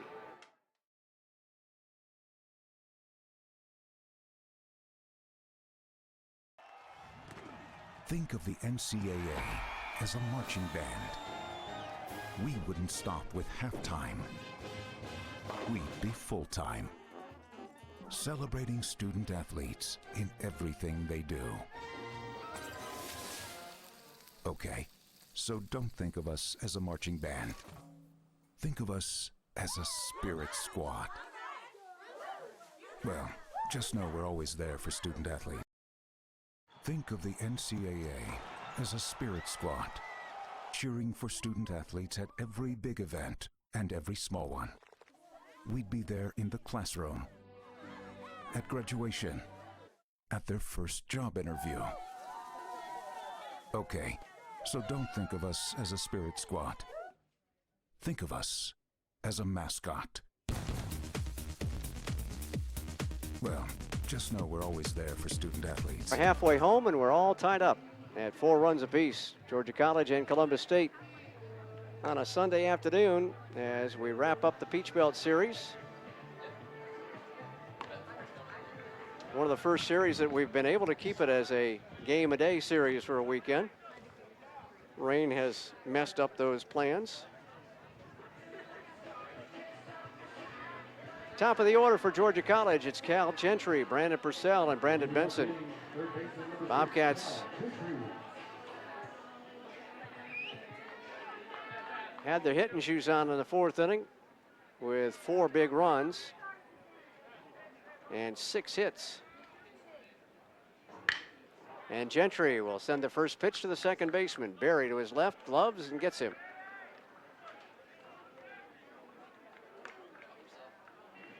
Gentry now 1 for 3 after an infield single to start his day. Didn't waste any time there. Went after the first offering from Luke Porter. See, we've got alumni Dylan Cook that just walked in the building down there on the third base line. How about that? Oh, Cookie is getting a hug from. There's a base hit over the head of the second baseman, Barry, off the bat of Brandon Purcell. Jimmy Wilson delivers the hug to Dylan Cook. Dylan was part of the Dodgers organization for a while, and unfortunately didn't quite work out for him, but one heck of a baseball player for the Bobcats, especially his senior season. Yeah, he was a huge piece of the puzzle for the Bobcats. Had a hot bat. Purcell now 2 for 3 in the ball game after that single to right. And he's on base for Brandon Benson. Benson skies one to left field. Probably going to stay in, but it may not. Watch this one. It's gone. I didn't think it was going to get out of here, but the wind just started to blow out. Just enough for Benson to drive one out. He kept looking at Vincent, and he started to run out of real estate. Ran up against the fence, and watch it sail out of Kurtz. Brandon Benson gives the Bobcats the lead at 6-4. His 15th home run, 2 more runs batted in on the day, gives him 40, making an even 50 on the season. I really thought that was going to be short too. Without the cloud, you had no idea what was going to happen there. Benson is not getting cheated on his swings this season. Going out with a bang. First pitch fastball to Logan Maddox for a strike. It's 0-1.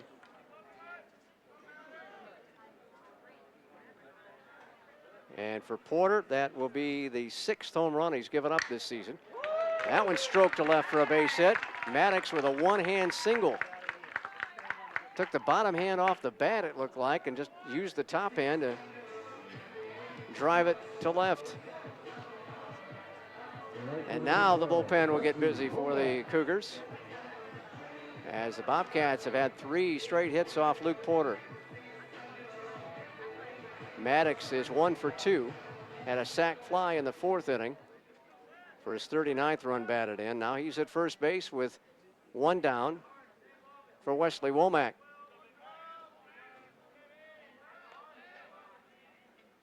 The redshirt sophomore looks at a strike, 0-1. Wesley, of course, the Peach Belt Conference Freshman of the Year last year. He is 1 for 2 on the day, a fly to center field, a single and a run scored in the 4th inning. Left-handed against the right-hander Porter, and there's a strike in, quickly 0-2, so Womack down in a 0-2 early hole here. Bobcats have regained the advantage at 6-4 on the 2-run home run by Brandon Benson.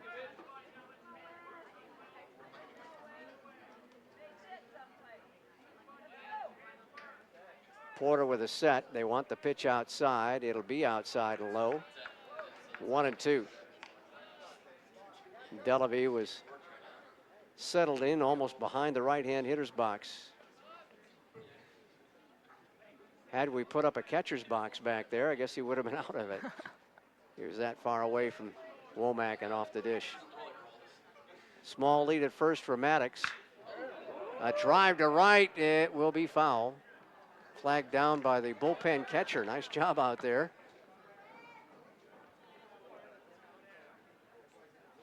Womack jumped on it just a little early. And he's still behind in the count, 1-2.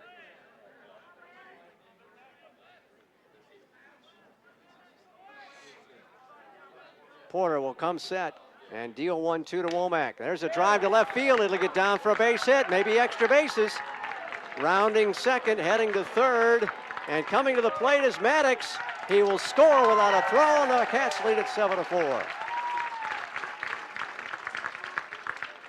Womack with a run-scoring double, and the Bobcats have jumped up by 3 here in the 5th inning.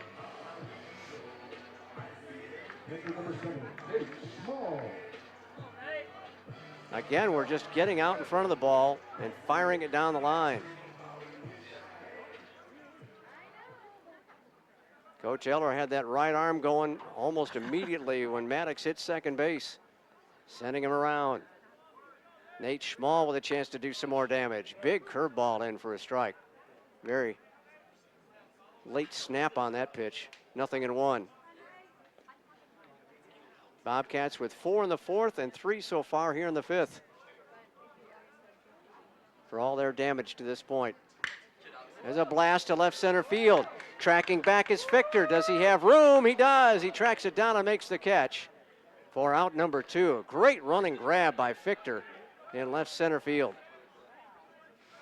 If he doesn't have the speed that he has, I don't think he's going to have a prayer of catching up to that one. So Schmall's bid for extra bases comes up short. 2 down for Clayton Ayers with a runner at second base in Wesley Womack.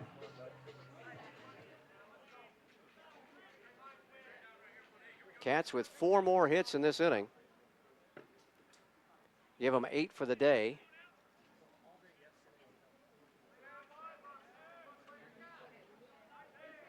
Porter with the stretch, the look to second twice, and the pitch to the plate is down low with a fastball, 1-0. So Charlie's got a little breathing room now. Let's see if we can get some more for him off the bat of Clayton Ayers. Clayton 0 for 2 with a ground out to third and a fly to right.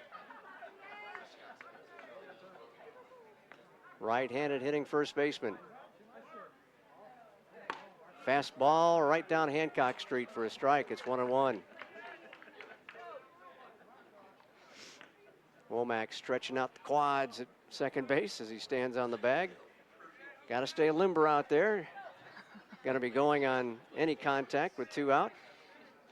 Trying to tack on another run for the Cats here in the 5th inning. Porter with a set.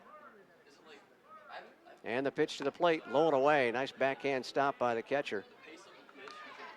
Another few inches to his right. It gets away from him, and we got a runner at third.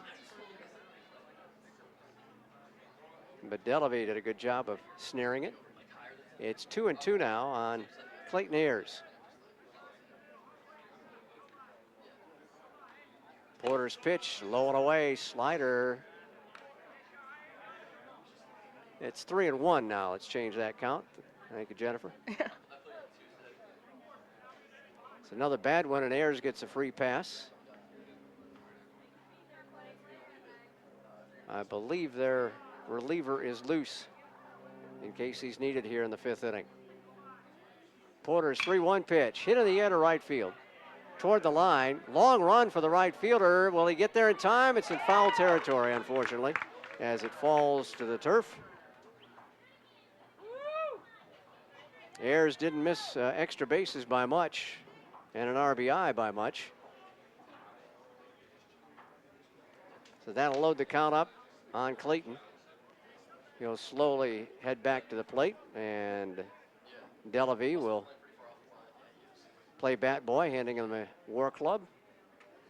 I had the opportunity to interview Clayton Ayers for Bobcat Athlete of the Week a couple weeks ago, and he kept saying Coach Eller has said just take it pitch by pitch, and I think that's what they've been doing the past 2 innings, is taking it pitch by pitch, and you see where it's got him now. You can't really think too far ahead in baseball. You've got Yeah. to just play it one pitch at a time at times. And it's responded for the Bobcats, that philosophy. They've had a lot of great offense so far in this season as we start off April. Here's the 3-2 to Clayton as Porter comes to the plate. Fouled on a play to the right toward the softball diamond, still 3-2. So Ayers will live for another pitch by pitch. One more opportunity at the plate.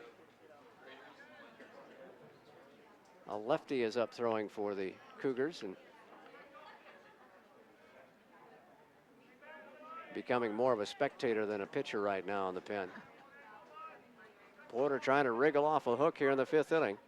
Bobcats have plated 3 more, and they lead it 7-4. Clayton out of the box, now steps back in and awaits another payoff pitch from Luke Porter. And here it is. And it's driven to center field. Plenty of room for Fichter, though. He backs up near the track, one-handed grab about 2 steps shy of the warning path. But the Bobcats come up with 3 runs, 2 of them on a home run by Brandon Benson. And GC now takes a 7-4 lead at the end of 5 innings of play. You're listening to Georgia College Baseball on your hometown station, WMVG. We often get the question, where does the money go? More than 90% of NCAA revenue supports 89 championships and more than 1,100 member schools that give $2.7 billion in scholarships each year. Look around you. There are more than 450,000 student athletes competing every year, succeeding on the field, in the classroom, and in life. Bottom line, we put our money where our mission is. I planned on just coming here for like 2 years, getting my core done. But once I got here, I really loved it. The atmosphere, the teachers, the classes are smaller, so you get to know your professors. I've just made so many friends here. Oh, I absolutely love it here. It feels really like home. I love how friendly everybody is. I love the sense of community that you build when you get to know everybody. It's really easy and really exciting when you find your niche. You can definitely do that here. You can find your place.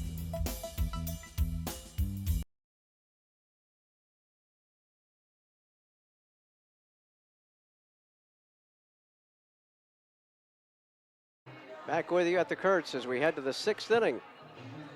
GC leads it 7-4. A lot of hits on the day for both squads.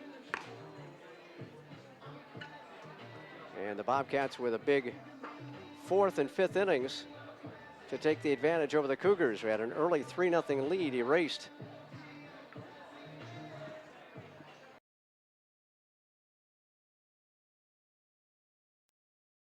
The tying run in the top of the 5th, and then came the bottom of the 5th, and GC got 3 more here. So here's Turner Vinson. Vinson has hit into a couple of grounders. One was a double play ball, 5-4-3. The other a ground ball to second.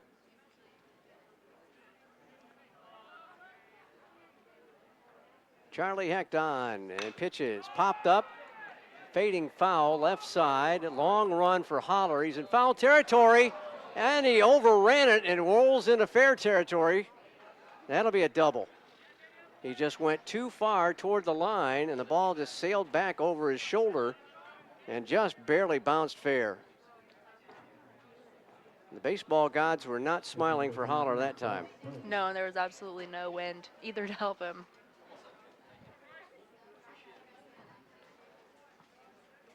Got to have a little help from the bullpen down there as well, but the high sky, all the big factors there, and just overran it.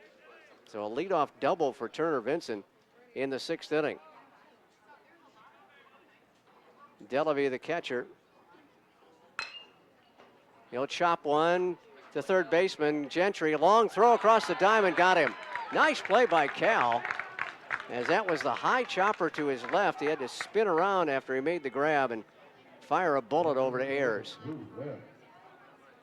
That will keep Vincent at second, and that's even more good news. So Delavy now 2 for 3 in the ball game. Back to the dugout. It'll be Drew Webb's chance. The double in 2 trips. Double brought in his 12th run of the year.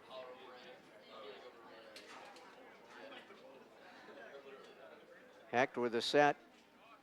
And the look to second. And he comes to the plate. Ground ball up the middle. Benson to his left. He'll gather, gun, and get him. And Vincent will wind up at third base. I thought that was destined to center field, but Yeah. Benson, nice play to his left.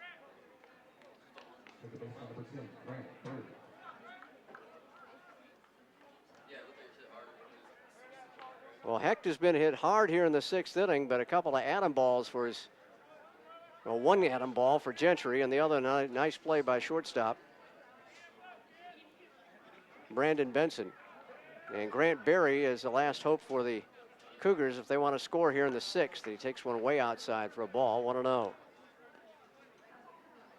Third hit surrendered by Charlie Hecht, who's on in relief of Trevor Guthrie.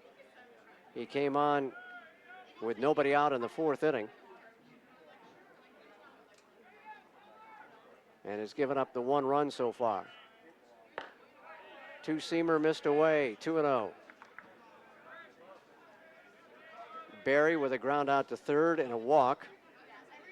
He was thrown out trying to steal second on a fine play by Nate Schmall in the 4th inning.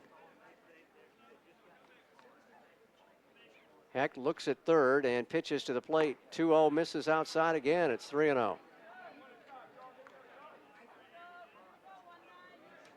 One more bad one, and Drennan will get an at-bat here in the 6th inning. GC with a 7-4 lead. Charlie looks in for the sign from Nate Schmall. And the 3-0 pitch on the outside corner at the letters for a strike. The automatic this time works. 3-1.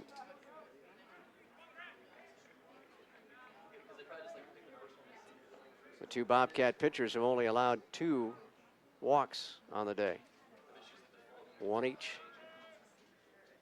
3-1 pitch on the way. Swung on, hit in the air to center field. Maddox tracks back, still a long run, and that one is gone.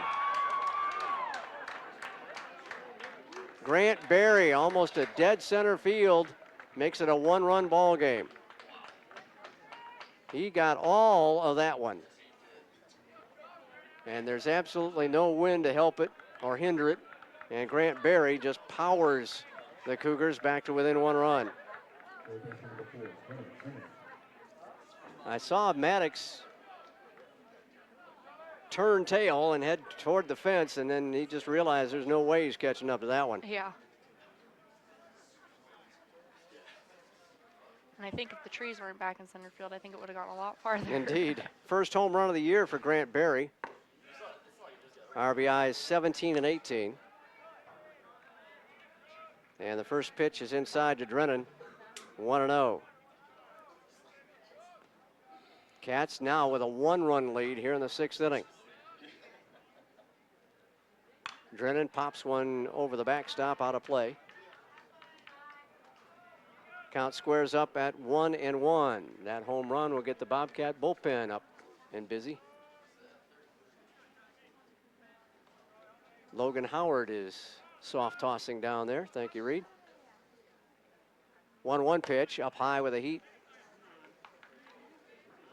2-1. Unfortunately, that is the 8th home run surrendered by Charlie Hecht this season, and that leads the club, shall we say. A negative number right there. Don't want to lead the team in home runs allowed, huh? Up high again and outside. It's 3-1, and Brandon Benson will trot in from shortstop to have a quick word with his pitcher. It's definitely a statistic you don't want to have your name next Yes. to. That and hit batters, I guess. Yeah. And balks. None of those things are very good.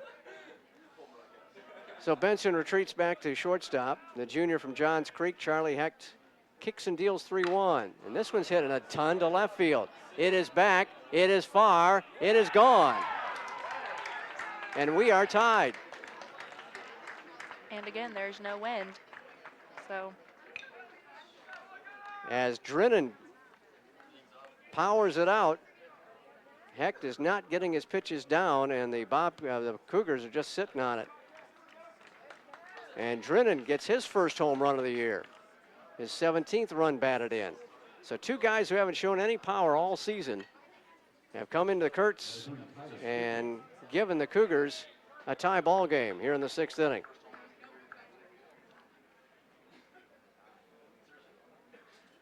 And now Nate Schmall will go out and have a quick word with his pitcher to allow the Bobcat bullpen to heat up. We've got a right-hander throwing as well. LaCorto is out in addition to Logan Howard. So Hecht has given up the gopher pitch twice this inning. Gave up a double to Vincent to start things on a fly ball that was overrun by the left fielder on the foul line. Coach Eller with a slow trudge out to the mound now. And Charlie's afternoon may be over with. No signal as yet. Barry and Drennan back-to-back dingers here. One a 2-run shot, the other a solo job. And that'll do it for Hecht. We do have a pitching change at Kurtz Field. They'll go lefty against lefty as they'll get Howard in to face Fichter. We'll step away for 30 seconds and be back with the numbers on Logan Howard right after this timeout. You're listening to the Bobcats on WMVG. I guess sometimes things just happen. Devastating things. Your whole world changes in an instant. That's what happened to me the day my mother had a stroke. I'm Paul George, and I want you to spot a stroke fast. F, face drooping. A, arm weakness. S, speech difficulty. T, time to call 911. Protect the ones you love. Spot a stroke fast. Logan Howard comes on to face Tyler Fichter here in the 6th inning after Charlie Hecht sees his afternoon finish. Hecht gave up a run in the 5th and so far has been tagged for 3 runs here in the 6th inning.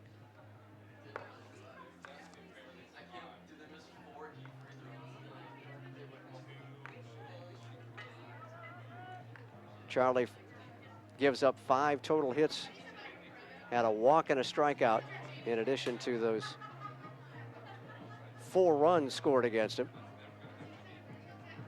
And Logan Howard with a chance to shut down the Cougars here.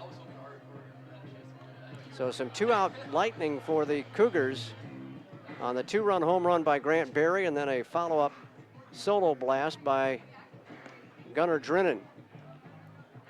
Logan without a record so far, 0-0, 3.52 earned run average. This will be his 10th appearance, all in relief. He's only pitched in 7 2/3 innings, so a situational pitcher. He's given up 4 runs, 3 of them charged against him, 12 strikeouts to 3 walks, and opponents hitting just .214 against Logan Howard, another one of your coming natives. Yeah, he was actually a schoolmate of mine. We did go to the same school together, so it's pretty cool to see somebody from good old Forsyth Central coming over to Georgia College for athletics. Just hope he can get us out of this inning as quick as possible. Just need to get 1 more out. Fichter's had a 3-for-3 day, 2 singles and a double. He scored twice. First pitch is popped up center field. Maddox to his right. He calls off the left fielder Holler and makes the catch. 1 pitch, and that gets the 3rd out, but the damage done by the Cougars as they pick up 3 big runs to tie the ball game at 7 apiece. We'll head to the bottom of the 6th inning. You're listening to Georgia College Baseball on your hometown team, WMVG.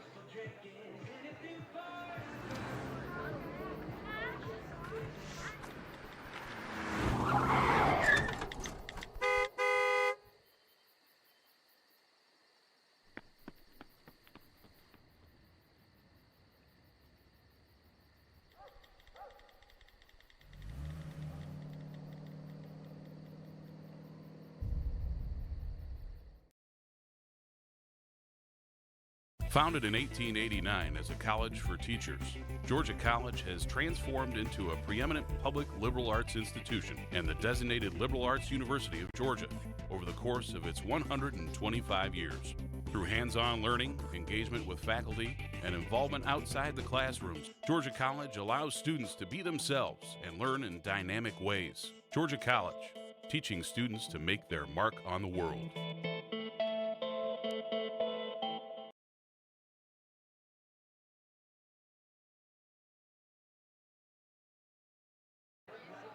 Bobcats will send up Brandon Holler, Garrett Green, and then go back to the top of the order for Cal Gentry here in the bottom of the 6th inning in a 7-7 ball game. And the Cougars have gone to the bullpen. Perez Knowles with a 3-2 one-loss record, a very nice 1.57 earned run average, is on for the 13th time this season. He has 2 saves for the year, so kind of early for him to be thrown in, but they also got Colton Ingram as a couple of saves man, maybe at the back end. Stiles is going to be hitting for the Bobcats, as we'll change up left fielders and come up with a right-handed hitter. So Brendan Holler finishes his day 2 for 2, a single and a double, and his 13th run batted in.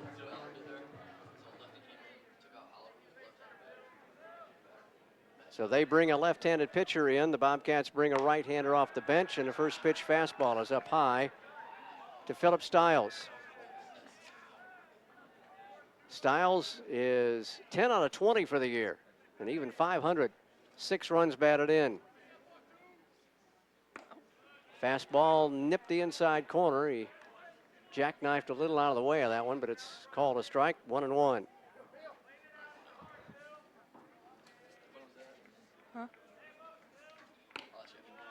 Stiles takes one down low for a ball. 2-1. Philip, a graduate student working on his master's in business administration here at GC. Open stance on the right side, lines it to right for a base hit. Good start for the Cats in the 6th inning.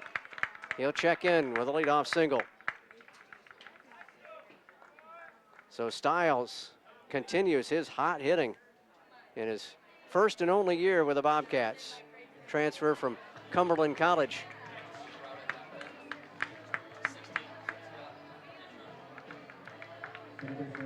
Got a pinch runner for him at first base.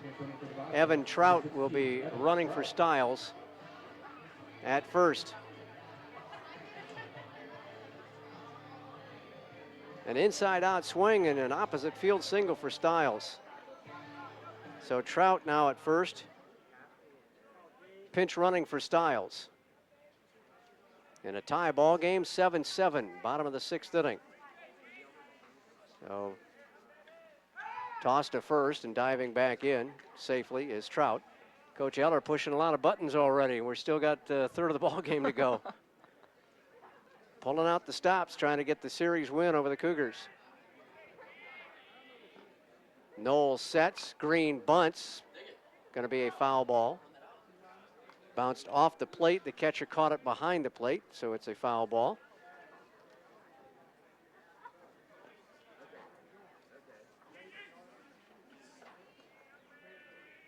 Garrett Green with a couple of sacrifice bunts to his credit this season. Usually getting that second hole, the number 9 hole, you try and push him around. See if he's charged doing that now, and they'll toss over to first to see if he'll telegraph. He does not. Trout back to the bag easily. Evan Trout without a stolen base attempt so far this season. Minimal lead at first, being held there by McClellan. Knowles with the set, the pitch to the plate, up high with a fastball. 1-1 now on Garrett Green. Jake Sandlin, the first base coach, was a really good base thief in his own right, so he'll help out Trout as best he can.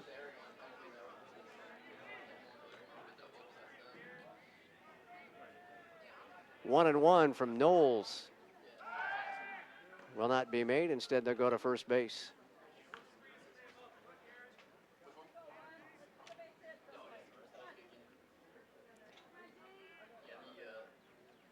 Just the second pitcher of the day for Coach Appleton, Perez Knowles.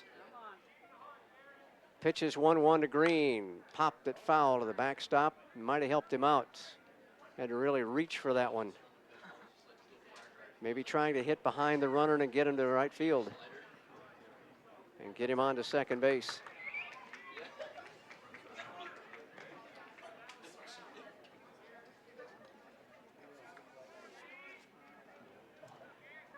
Kyle King is doing a great job chasing foul balls today. I was trying to figure out who that was. He is just sprinting. 1-2 pitch coming up from Knowles. Off the fist, fouled on a play. Kyle won't have to chase that one. Still 1-2. Kyle, a redshirt freshman out of Johns Creek. And backup catcher for the Bobcats. He's on foul ball duty today. Hunter Furlong had been handling those duties quite a bit this season. 1-2 pitch again. That one's tapped toward third. Backing up on his third baseman. Throw to second. There's one. That's all they'll get. Well, Drennan backed up, and I thought maybe it would give the Bobcats just enough time to get to the bag at second, but he was still able to rifle it over there to Berry covering the bag. So Green trades places with Trout at first base on a fielder's choice grounder.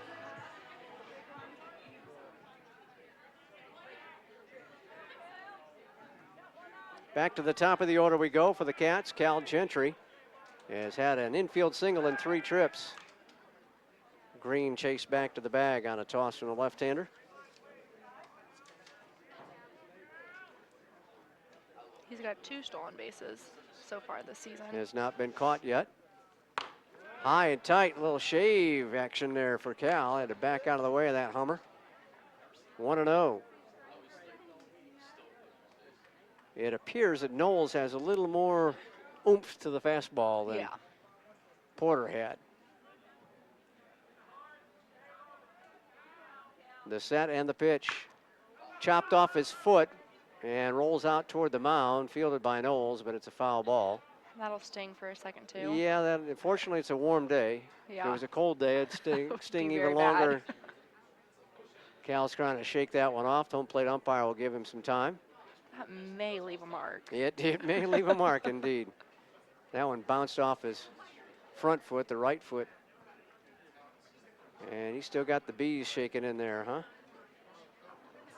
Trying to make sure he can put some weight on it. Coach Eller comes down toward the home plate batter circle and checks with his freshman third baseman. Cal does not wear any kind of a shin guard to protect foul balls. Andy Hoppenjohn came out, the trainer, but Cal just waved him off, sent him back to the dugout. So Gentry trying to tough it out here in the 6th inning. 7-7 ball game between the Bobcats and the Cougars. Cougars jumped out to a lead, so did the Bobcats, and we're back to square one in the final third of this ball game. 1 out, 1 on for the Bobcats. Lefty against lefty situation. And he'll slap it to the right side. McClellan will deal to second. There's one. The relay is going to be in time. Oh, my. 3-6-3 for the Twin Killing. Their second double play of the ball game. And the base umpire getting yelled at by the Bobcat umpires. End of 6. We're tied at 7 with Columbus State, Georgia College baseball on your hometown team, WMVG. Jeez, I thought he had it beaten out. I know.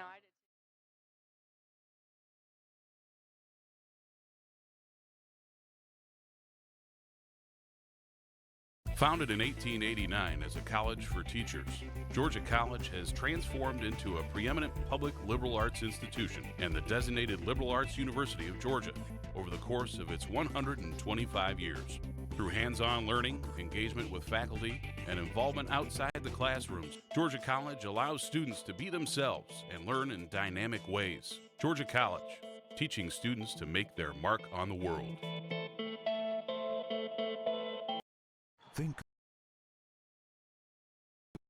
Think of the NCAA as a spirit squad, cheering for student athletes at every big event and every small one. We'd be there in the classroom, at graduation, at their first job interview. Okay, so don't think of us as a spirit squad.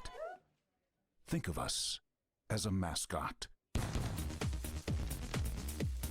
Well, just know we're always there for student athletes. Not out of it, huh? You got the job done, though. Proud of your classmate. Yeah. Gotta do what you gotta do. Justin Evans, Mason McClellan, and Lake Hart are the hitters due up for Greg Appleton's Columbus State Cougars here in the 7th. A tie ball game at 7 apiece.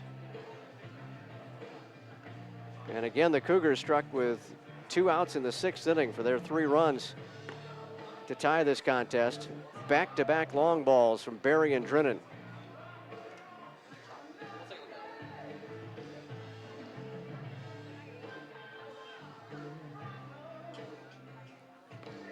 Corto. Last warm-up pitch sailed to the backstop. That's not the one you want to end on. Not the one you want to end and how you want to end it. But he'll get a chance to throw when it counts now. It is getting warm in Milledgeville. Oh, my goodness. Yeah. Toasty in the press box today. And there really is no wind. Pretty sure we haven't had any wind for the past 20 minutes or so. Yeah, it has really died off. The wind was only about 5-6 miles an hour or so, but right now it's very calm. We've got 84 degrees in Milledgeville. High sky. Clouds going to start filtering in later today and tonight. Good chance of good rain tomorrow. Ground ball up the middle off the glove of the pitcher. Back to Green, and Garrett will fire to first. Bobcats second baseman will be part of that put out. 1-4-3 off the bat of Justin Evans as Lacurto reached out to his left and just got a little leather on it. Mason McClellan will follow here, 1 for 3 on the day. RBI single in the 5th inning, his 44th run batted into the year. Before that, a strikeout and a fly to left. Very impressive looking young man at the plate. And McClellan did a good job fielding his position as well the last couple of opportunities. First pitch fastball for a strike, 0-1.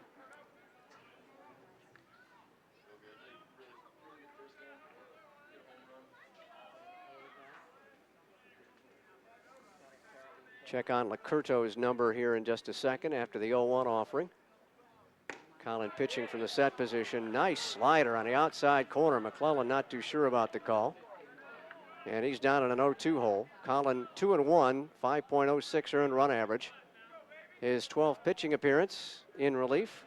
He does have a save for the Bobcats. He's pitched in 21 1/3 innings. Given up 13 runs, 12 of them earned. And readies the 0-2 pitch to McClellan. Way outside, nowhere near. And Schmall had to come out of the crouch and try to grab it. Colin with 18 strikeouts and 12 walks. And opponents are hitting .333 against him.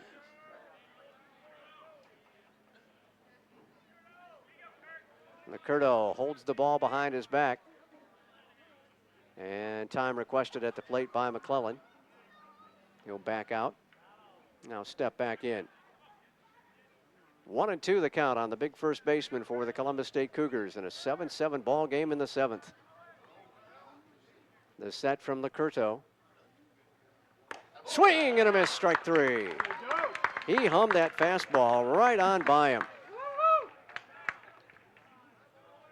Lacurto comes at you from sidearm and maybe a little submarine thrown in there. And he just challenged him with a fastball, and McClellan couldn't catch up to it. 2 down quickly in the 7th for Lake Hart. Hart 1 for 2 plus a walk. Singled in his 21st run of the season in the first inning. Walked in the third and hit into a 4-6-3 double play. Fastball at the letters, outside corner for a strike, 0-1. A lot of double plays turned in this ball game. Bobcats have turned in 3, so they're up to 31 twin killings for the year. And the Cougars have posted a pair of double plays themselves. Ground ball to the right side, Green back on the edge of the outfield grass. He'll flip to first, and that'll do it. 1, 2, 3 for the first time today. Go the Cougars. And GC will come up at 7th inning stretch time at Kurtz Field.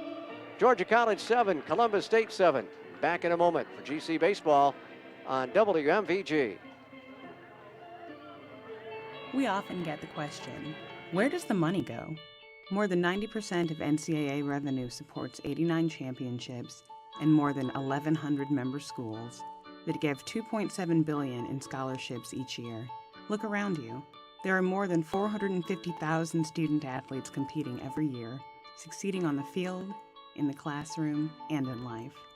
Bottom line, we put our money where our mission is. I planned on just coming here for like 2 years, getting my core done. But once I got here, I really loved it. The atmosphere, the teachers, the classes are smaller, so you get to know your professors. I've just made so many friends here. Oh, I absolutely love it here. It feels really like home. I love how friendly everybody is. I love the sense of community that you build when you get to know everybody. It's really easy and really exciting when you find your niche. You can definitely do that here. You can find your place.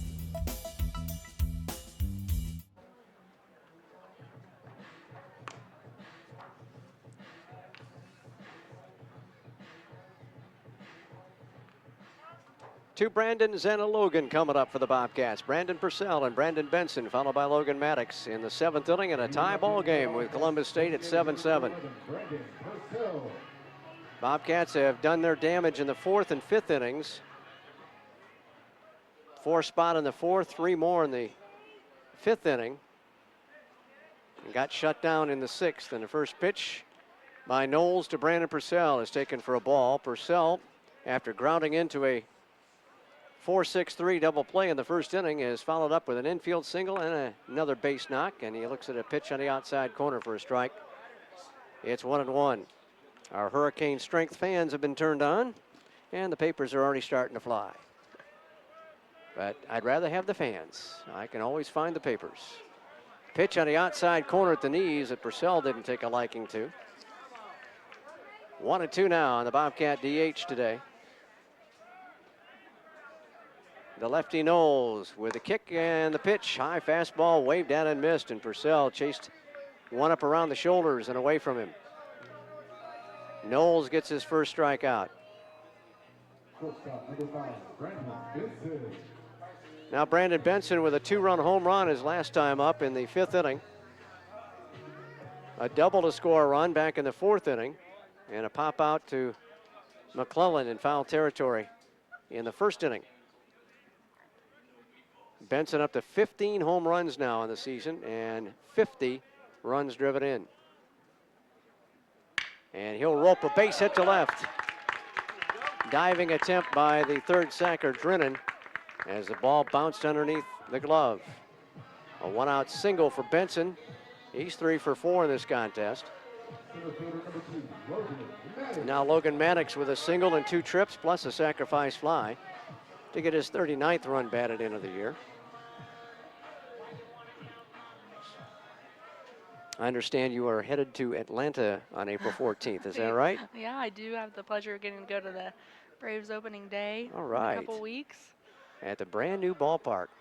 We're going to allow about 6 hours for traffic. Good idea. That was my first concern after I saw 85 collapse. I go, Braves game's in 2 weeks. We need to find alternate routes right now. Exactly. Plenty of time to plan. Oh, yeah.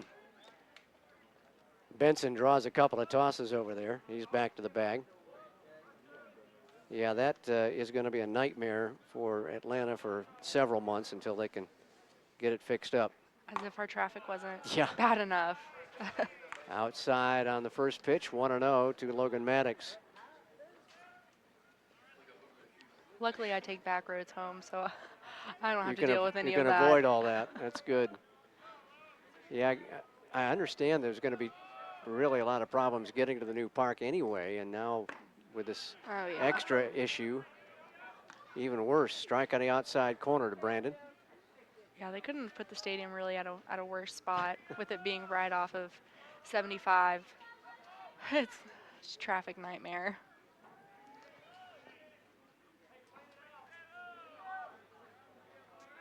Knowles deals to first, a very minimal lead there by Benson. It's Maddox at the plate. 1-1 to Lowe. Knowles with a set. The look to first. Way outside for a ball. A bluff of a run by Benson that time, but he stayed put. And the Braves' first game of the season will be tomorrow right here on WMVG. 11:55, the pregame show airtime, as they play at the Mets to start the season. 1-1 pitch about to be made again, and time requested by Maddox. Knowles has become a human rain delay.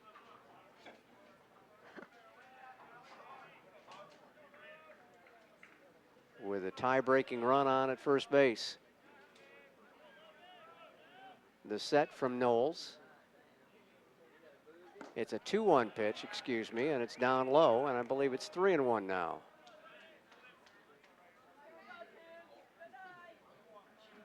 And our home plate umpire confirms. Thank you, sir. Must have him tuned into the WMVG right now. Benson with a lead off first and a 3-1 pitch coming to Maddox. He'll drive one to center field. Well hit. Back on it. It is going to be over the head, off the wall. The go-ahead run will score to make it 8-7 on a double by Logan Maddox. GC with the lead again. That hit at the base of the wall and bounced up and hit the top of the wall. Came that close to getting out of here. Maddox with 40 runs batted in on the year. And GC leads at 8-7. Benson with decent speed. I think he was going to score anyway, no matter what was going to happen. And now GC retakes the advantage here in the bottom of the 7th. Wesley Womack will stand in. They may be getting ready to pitch down in the bullpen for the Cougars. Wesley, 2 hits and 3 trips, a single and a double. He scored a run. Perez with a pitch, in for a strike, 0-1. Big sweeping breaking pitch. Womack laid off it. Left-handed pitcher, left-handed hitter. Wesley would like to trade places with Logan at second base and drive in another run for GC. Knowles looks to second once, twice, a third time, and now pitches. Maddox got onto this one, pops it up right side of the infield in foul territory. McLennan gathers it near the first base coach's box for out number 2.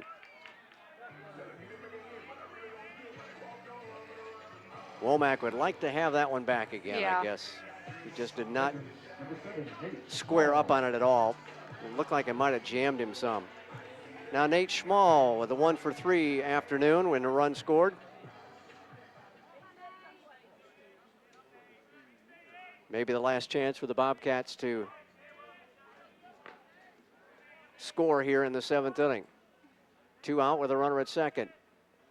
Another lefty-lefty matchup. Swing and a foul to the backstop. 0-1. Schmall does not get shortchanged on his swings. He gets up there and hacks at it. Swing hard, you might hit it. He's from that philosophy, right? Deep in the left-hand batter's box is Nate. Nate normally patrolling left field for the Cats, behind the plate for the 3rd game of this Peach Belt Series. The 0-1 to him, and he'll foul one out of play left side, back up on the pavilion area. And Schmall now in an 0-2 hole. So he'll have to regroup, and Knowles possibly 1 pitch away from getting out of further damage here in the 7th inning. The double by Logan Maddox breaking up the deadlock. It's 8-7 GC.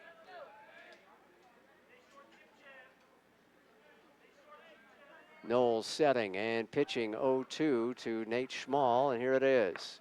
Down in the dirt, knocked around and gathered by Delavy. You're listening to Georgia College Baseball on WMVG Milledgeville, your hometown station. We'll have the NCAA championship game for you Monday night. North Carolina against Gonzaga. 7:30 pregame show for you here on WMVG. That'll be an interesting game. The set and the 1-2 pitch. Off the fist, popped up, third base side, foul territory. He'll reach up and make the catch, Will Drennan, and that retires the Bobcats on a couple of pop fouls. But GC takes the lead on a double by Logan Maddox. It's 8-7 at the end of 7 innings of play. We'll be back in just a moment for Georgia College Baseball on WMVG. The PBC is commitment. The PBC is community. The PBC is competition. The PBC is character.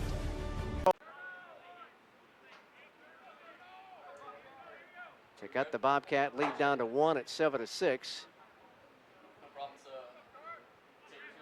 Barry backs out of the box, requests time, takes a practice cut, steps back in on the left side. Facing Licurto for the first time. Big breaking pitch, over but low. 1-0.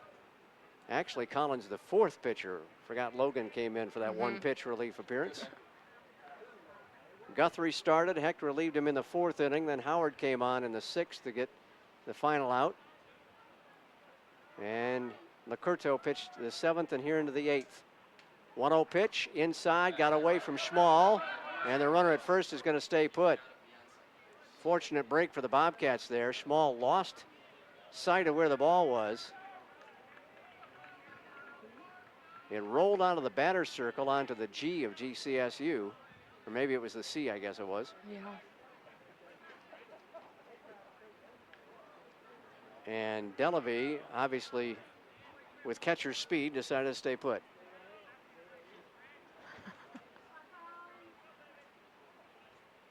The look in, the set from Licurto. The sidewinder pitches 2-0. Missed it inside, not by much again. And it's 3-0.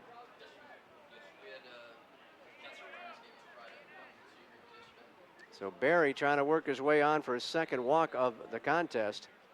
He's 1 for 2 plus that walk.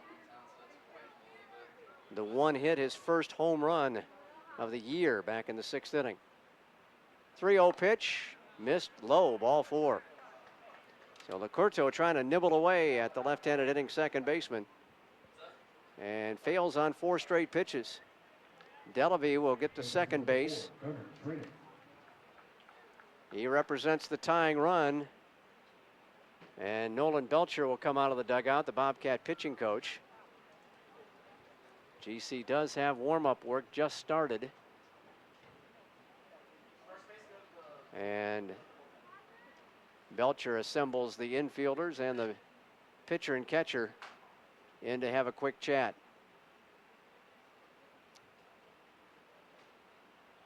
So the 2-out walk puts runners at first and second. Nolan has had his say and heads back to the dugout. GC's got a right-hander throwing. Is that Grant Kahn? I think I see. Is that an orange glove or not? Apparently it isn't. It is Grant. So Kahn is loosening in the pen. We've got a pinch hitter here for the Cougars, as Georgia College will have to face Austin Collins, redshirt sophomore from Decula and Decula High School. So Collins will hit for Drennan. All Drennan did was tie the ball game up with a home run. He went 1 for 3 on the day. Collins was in the starting lineup Friday, I know. He'll hit here in the 8th inning. Rests the bat on his right shoulder. First pitch outside for a ball, nowhere near.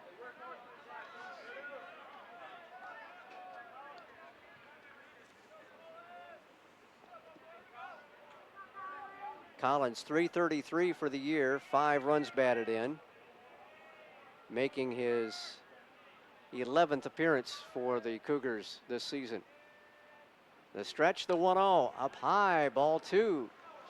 And the strike zone is wavering on Mr. Licurto.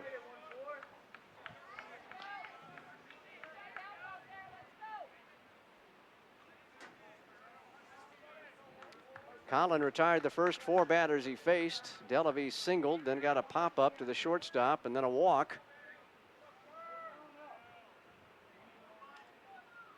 The 2-0 pitch off the end of the bat, foul to the backstop. It's 2-1.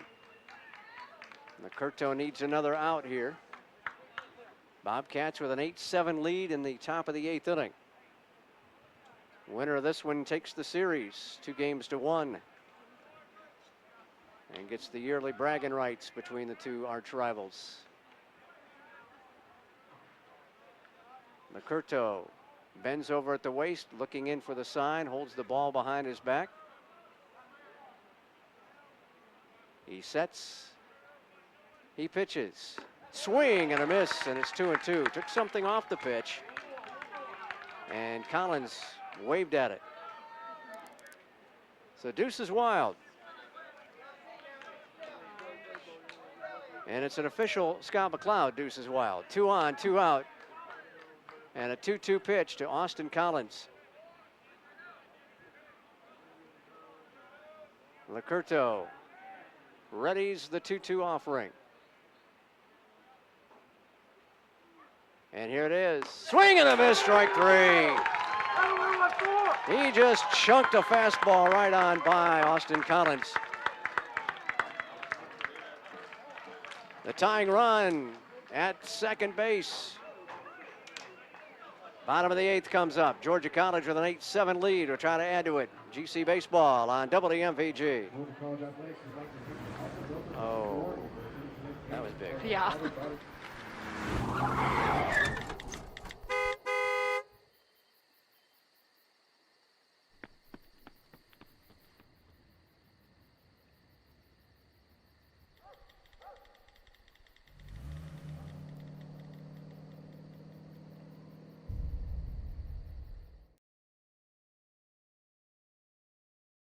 Founded in 1889 as a college for teachers, Georgia College has transformed into a preeminent public liberal arts institution and the designated liberal arts university of Georgia over the course of its 125 years. Through hands-on learning, engagement with faculty, and involvement outside the classrooms, Georgia College allows students to be themselves and learn in dynamic ways. Georgia College, teaching students to make their mark on the world.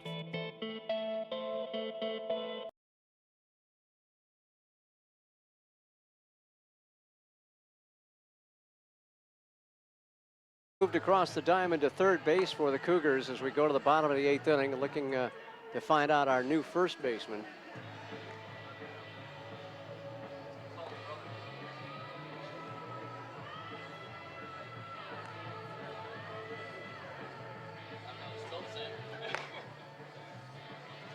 And I think it's his brother, right? Yeah.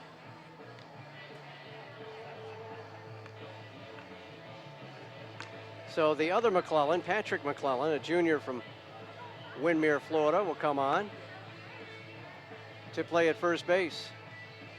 Well, they have different hometowns, so I guess they're not brothers. I don't know. They're just named the same.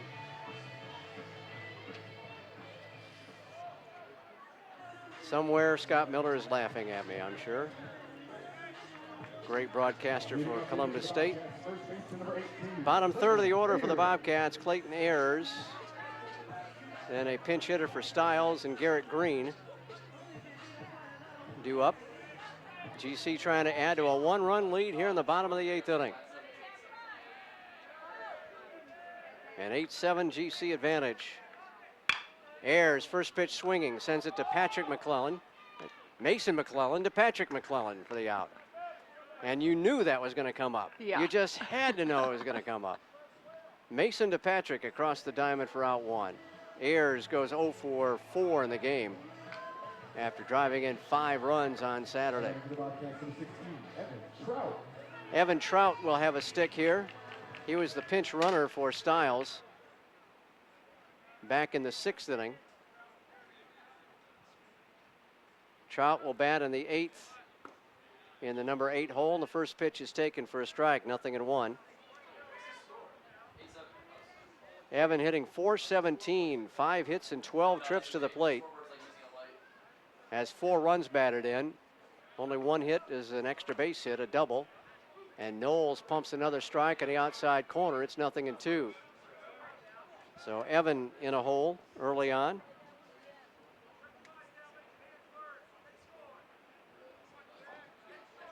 The kick and the toss from Knowles just missed the outside edge. Trout out of Alpharetta, and redshirt junior from Alpharetta High School. Transfer from Presbyterian. 5'11", 185. Right-handed hitter. Fastball caught looking for strike 3. Caught the outside corner right at the bottom of the zone, according to the home plate umpire. Second strikeout for Knowles, who came on in the 6th inning. He gave up that double to Maddox to give GC the 8-7 lead in inning number 7. 2 out for Garrett Green at the bottom of the order, and the first pitch breaks in for a strike. It's swept right across the heart of the plate to the right-handed hitting Green. 0-1 to Garrett. A single and 3 trips for the Bobcats second baseman. Big cut and a miss. 0-2. Almost swung out of the shoes that time. Looking ahead to the 9th inning, the Cougars will have the top of their order. Fichter, Evans, and McClellan. Mason. The 0-2 to Garrett Green on the way from Knowles.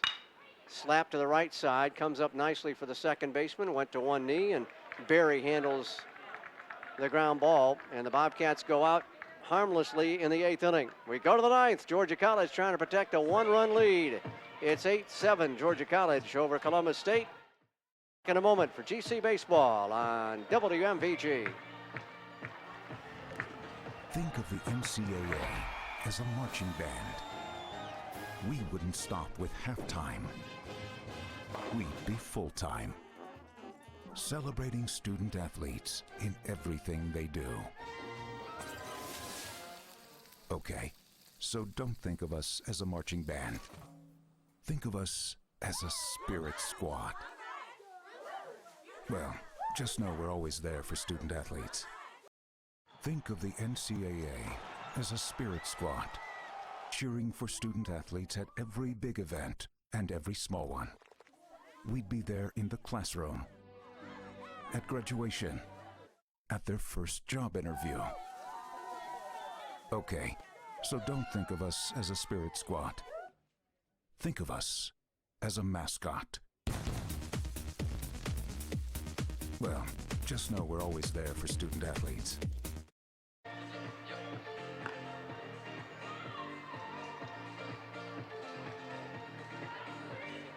The Bobcats will turn to the Texan, Grant Kahn, to try and close things out here today against Columbus State and get the series win.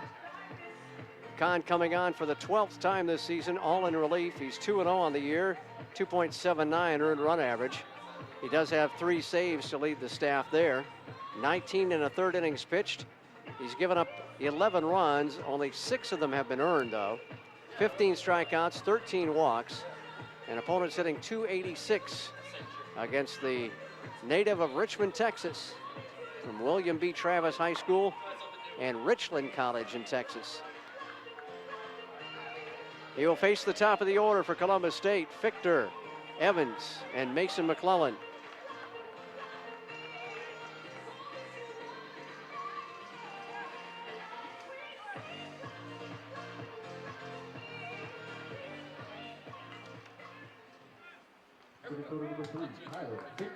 Fichter has had 3 of 4 day. Pair of singles and a double, couple of runs scored. Grant Kahn with the kick and the pitch. Fastball outside third of the plate for a strike, 0-1. Gentry, a step on the edge of the grass at third for a possible bunt attempt by Fichter.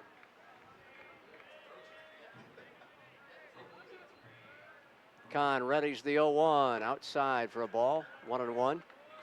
Fichter flied out to center field to end the 6th inning on the only pitch that Logan Howard tossed. And that ended a 3-run 6th inning by the Cougars, which at that point tied the ball game. 1-1 pitch, grounded to the right side, comes up nicely for Green. Sunday hop and a toss to first. 1 in the books in the 9th.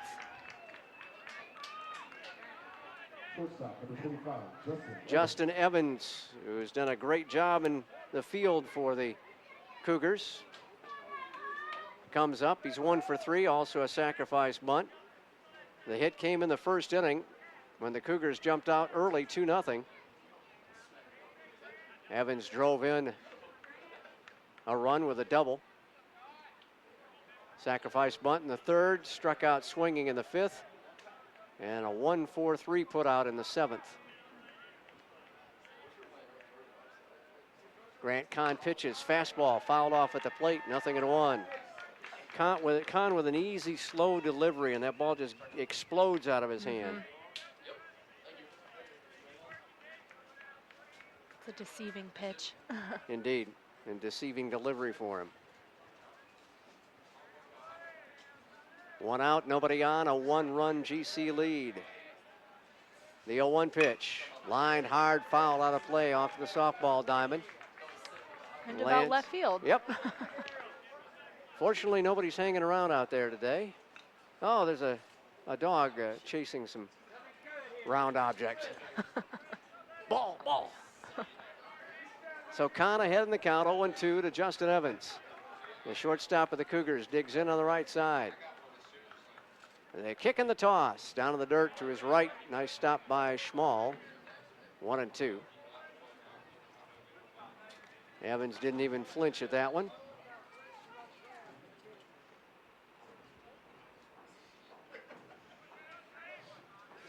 Bobcats looking for their 21st win of the season and 9th conference win. The 1-2 offering, a low and away again, just about the same spot. Schmall going to his knees to bring that one in. 2-2 now. Columbus has had one more conference series than the Bobcats have. GC has had 2 weekends off since conference play has begun. Kahn will step off the rubber, wipe his brow, grab a bunch of clay, rub it off the pants leg, and now he steps back on top of the rubber and deals 2-2 outside with a fastball. So good at bat for Justin Evans as he has battled back from an 0-2 count to fill it up. Don't need any base runners in a 1-run ball game, especially on free passes.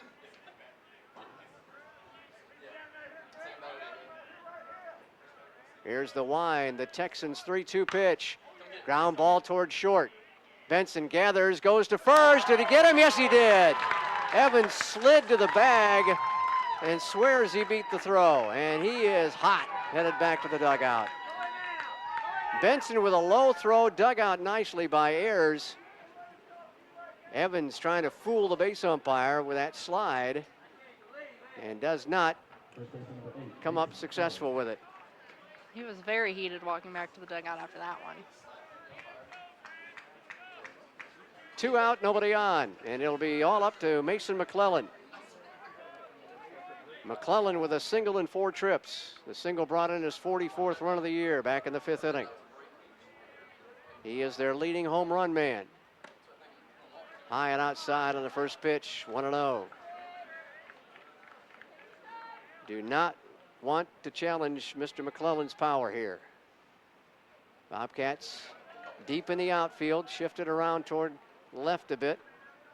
Deep in the infield as well. 1-0 pitch, shoulder high fastball. Taken for a ball, 2-0. Lake Hart is due up next if McClellan can keep it going. Grant Kahn trying to get the save. 2 outs, nobody on. 2-0 pitch, in there for a strike. Fastball dumped over the outside part of the plate. 2-1.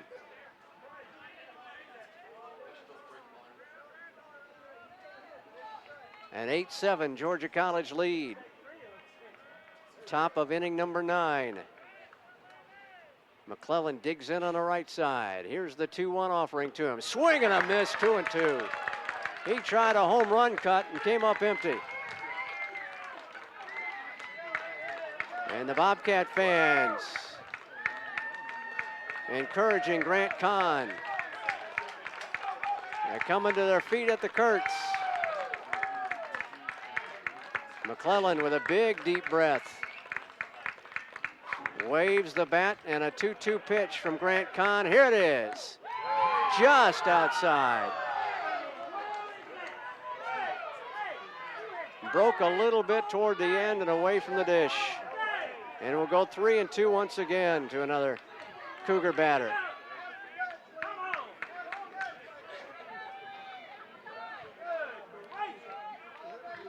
Kahn back behind the mound. Readies himself as he steps up on the rubber with both feet. And the payoff pitch to McClellan. Ball 4 outside and low. Kahn wanted that one. He walked off the mound like he thought he had a strikeout.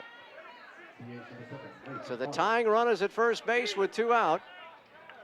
And Lake Hart will get one more crack at it. The DH of the Cougars, a single his first time up in the first inning, which brought in the second run of the day for the Cougars, his 21st RBI. A walk in the third, a 4-6-3 double play ball in the 5th inning, and a ground out to Green, the second baseman, in the 7th. Nolan Belcher will come out. Schmal had already visited the mound, and now Coach Belcher will come out and talk to his pitcher, the catcher, and the infielders as GC tries to wrap up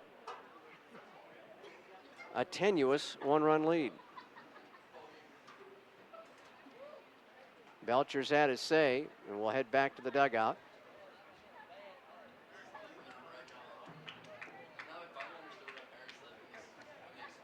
McClellan with 1 stolen base in 2 tries on the year. We'll see if he is going to be challenged with trying to swipe the bag. I believe we may have a pinch runner. We've got a pinch runner at first base for the Cougars. So McClellan is out.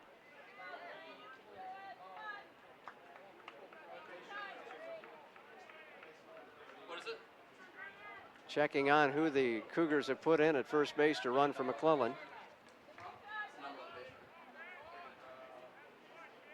But it's all up to Kahn and Hart. Colton Ingram, a left-handed pitcher, is out there running.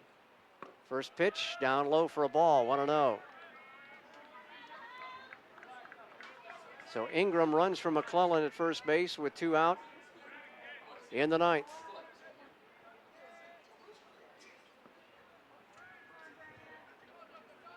The stretch from Kahn.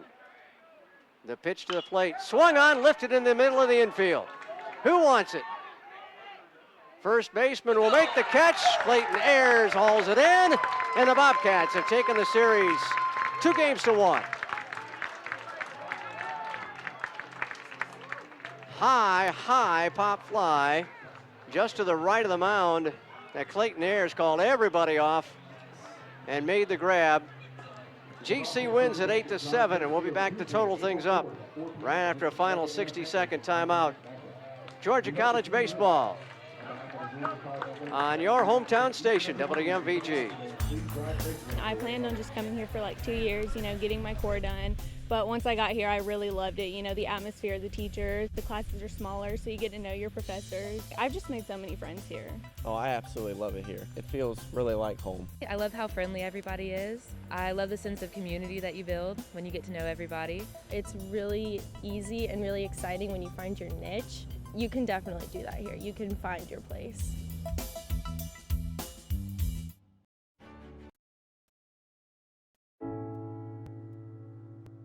I guess sometimes things just happen. Devastating things. Your whole world changes in an instant. That's what happened to me the day my mother had a stroke. I'm Paul George, and I want you to spot a stroke fast. F, face drooping. A, arm weakness. S, speech difficulty. T, time to call 911. Protect the ones you love. Spot a stroke fast. Bobcats thanking their fans as they finish up the handshake line. And the Bobcat fans continue to give the players a big round of applause. Grant Kahn comes in and picks up his 4th save. Colin LaCourteau is the winning pitcher to go to 3-1 on the season, as Georgia College records an 8-7 win. All 3 games, 1-run victories for the teams.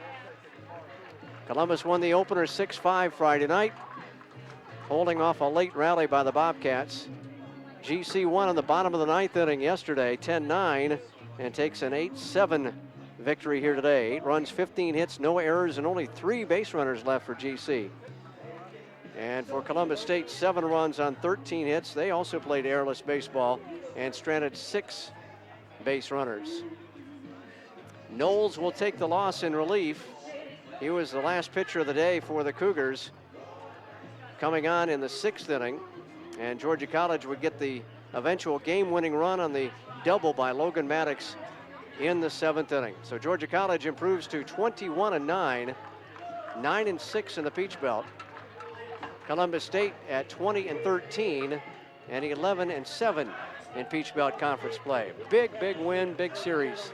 It was, and I think the series just goes to show how close statistically these teams both are to each other. But I think it was very key for the Bobcats to pull out the win today. And starting a new streak now at Kurtz Field after the 14-game winning streak ended on Friday night, but they pick up back-to-back wins to take the series over the Columbus State Cougars. So Georgia College comes away with a win. The Bobcats were led in the RBI category by Brandon Benson. A double to drive in a run in the 4th and a 2-run home run in the 5th inning. He had 3 ribbies, up to 50 on the day. Benson goes 3 for 4 in the contest, and he's the leading RBI man for Georgia College in this contest. Maddox drove in a pair as well. So the Bobcats get the win from Colin LaCourteau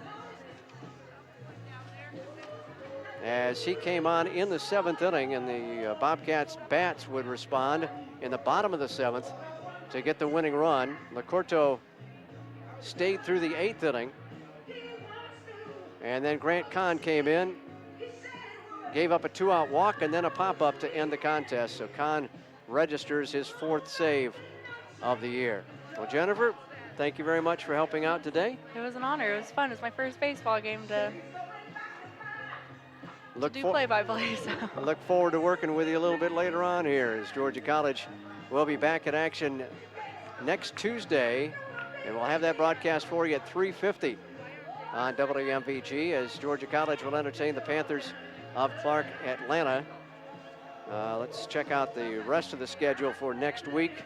After that, the Bobcats will be at Lander, scheduled for a Friday, Saturday, Sunday series in Greenwood, South Carolina. Lander below the Bobcats in the Peach Belt Conference, coming into today's play at 9-7 in Peach Belt Conference action. So number 29 beats number 28 in the series, and what a great series it was. 3 one-run games, and the Bobcats pull it out. Our thanks to our technical director, Josh Horton. We thank you for listening today. Thanks to Jennifer Jacobs for her help as well, and appreciate Reed Van Wert's help on the information all throughout the day today. So Georgia College comes away with a win, 8-7 over the Columbus State Cougars. And we'll talk to you again Tuesday for more Georgia College baseball here on your hometown team, WMVG.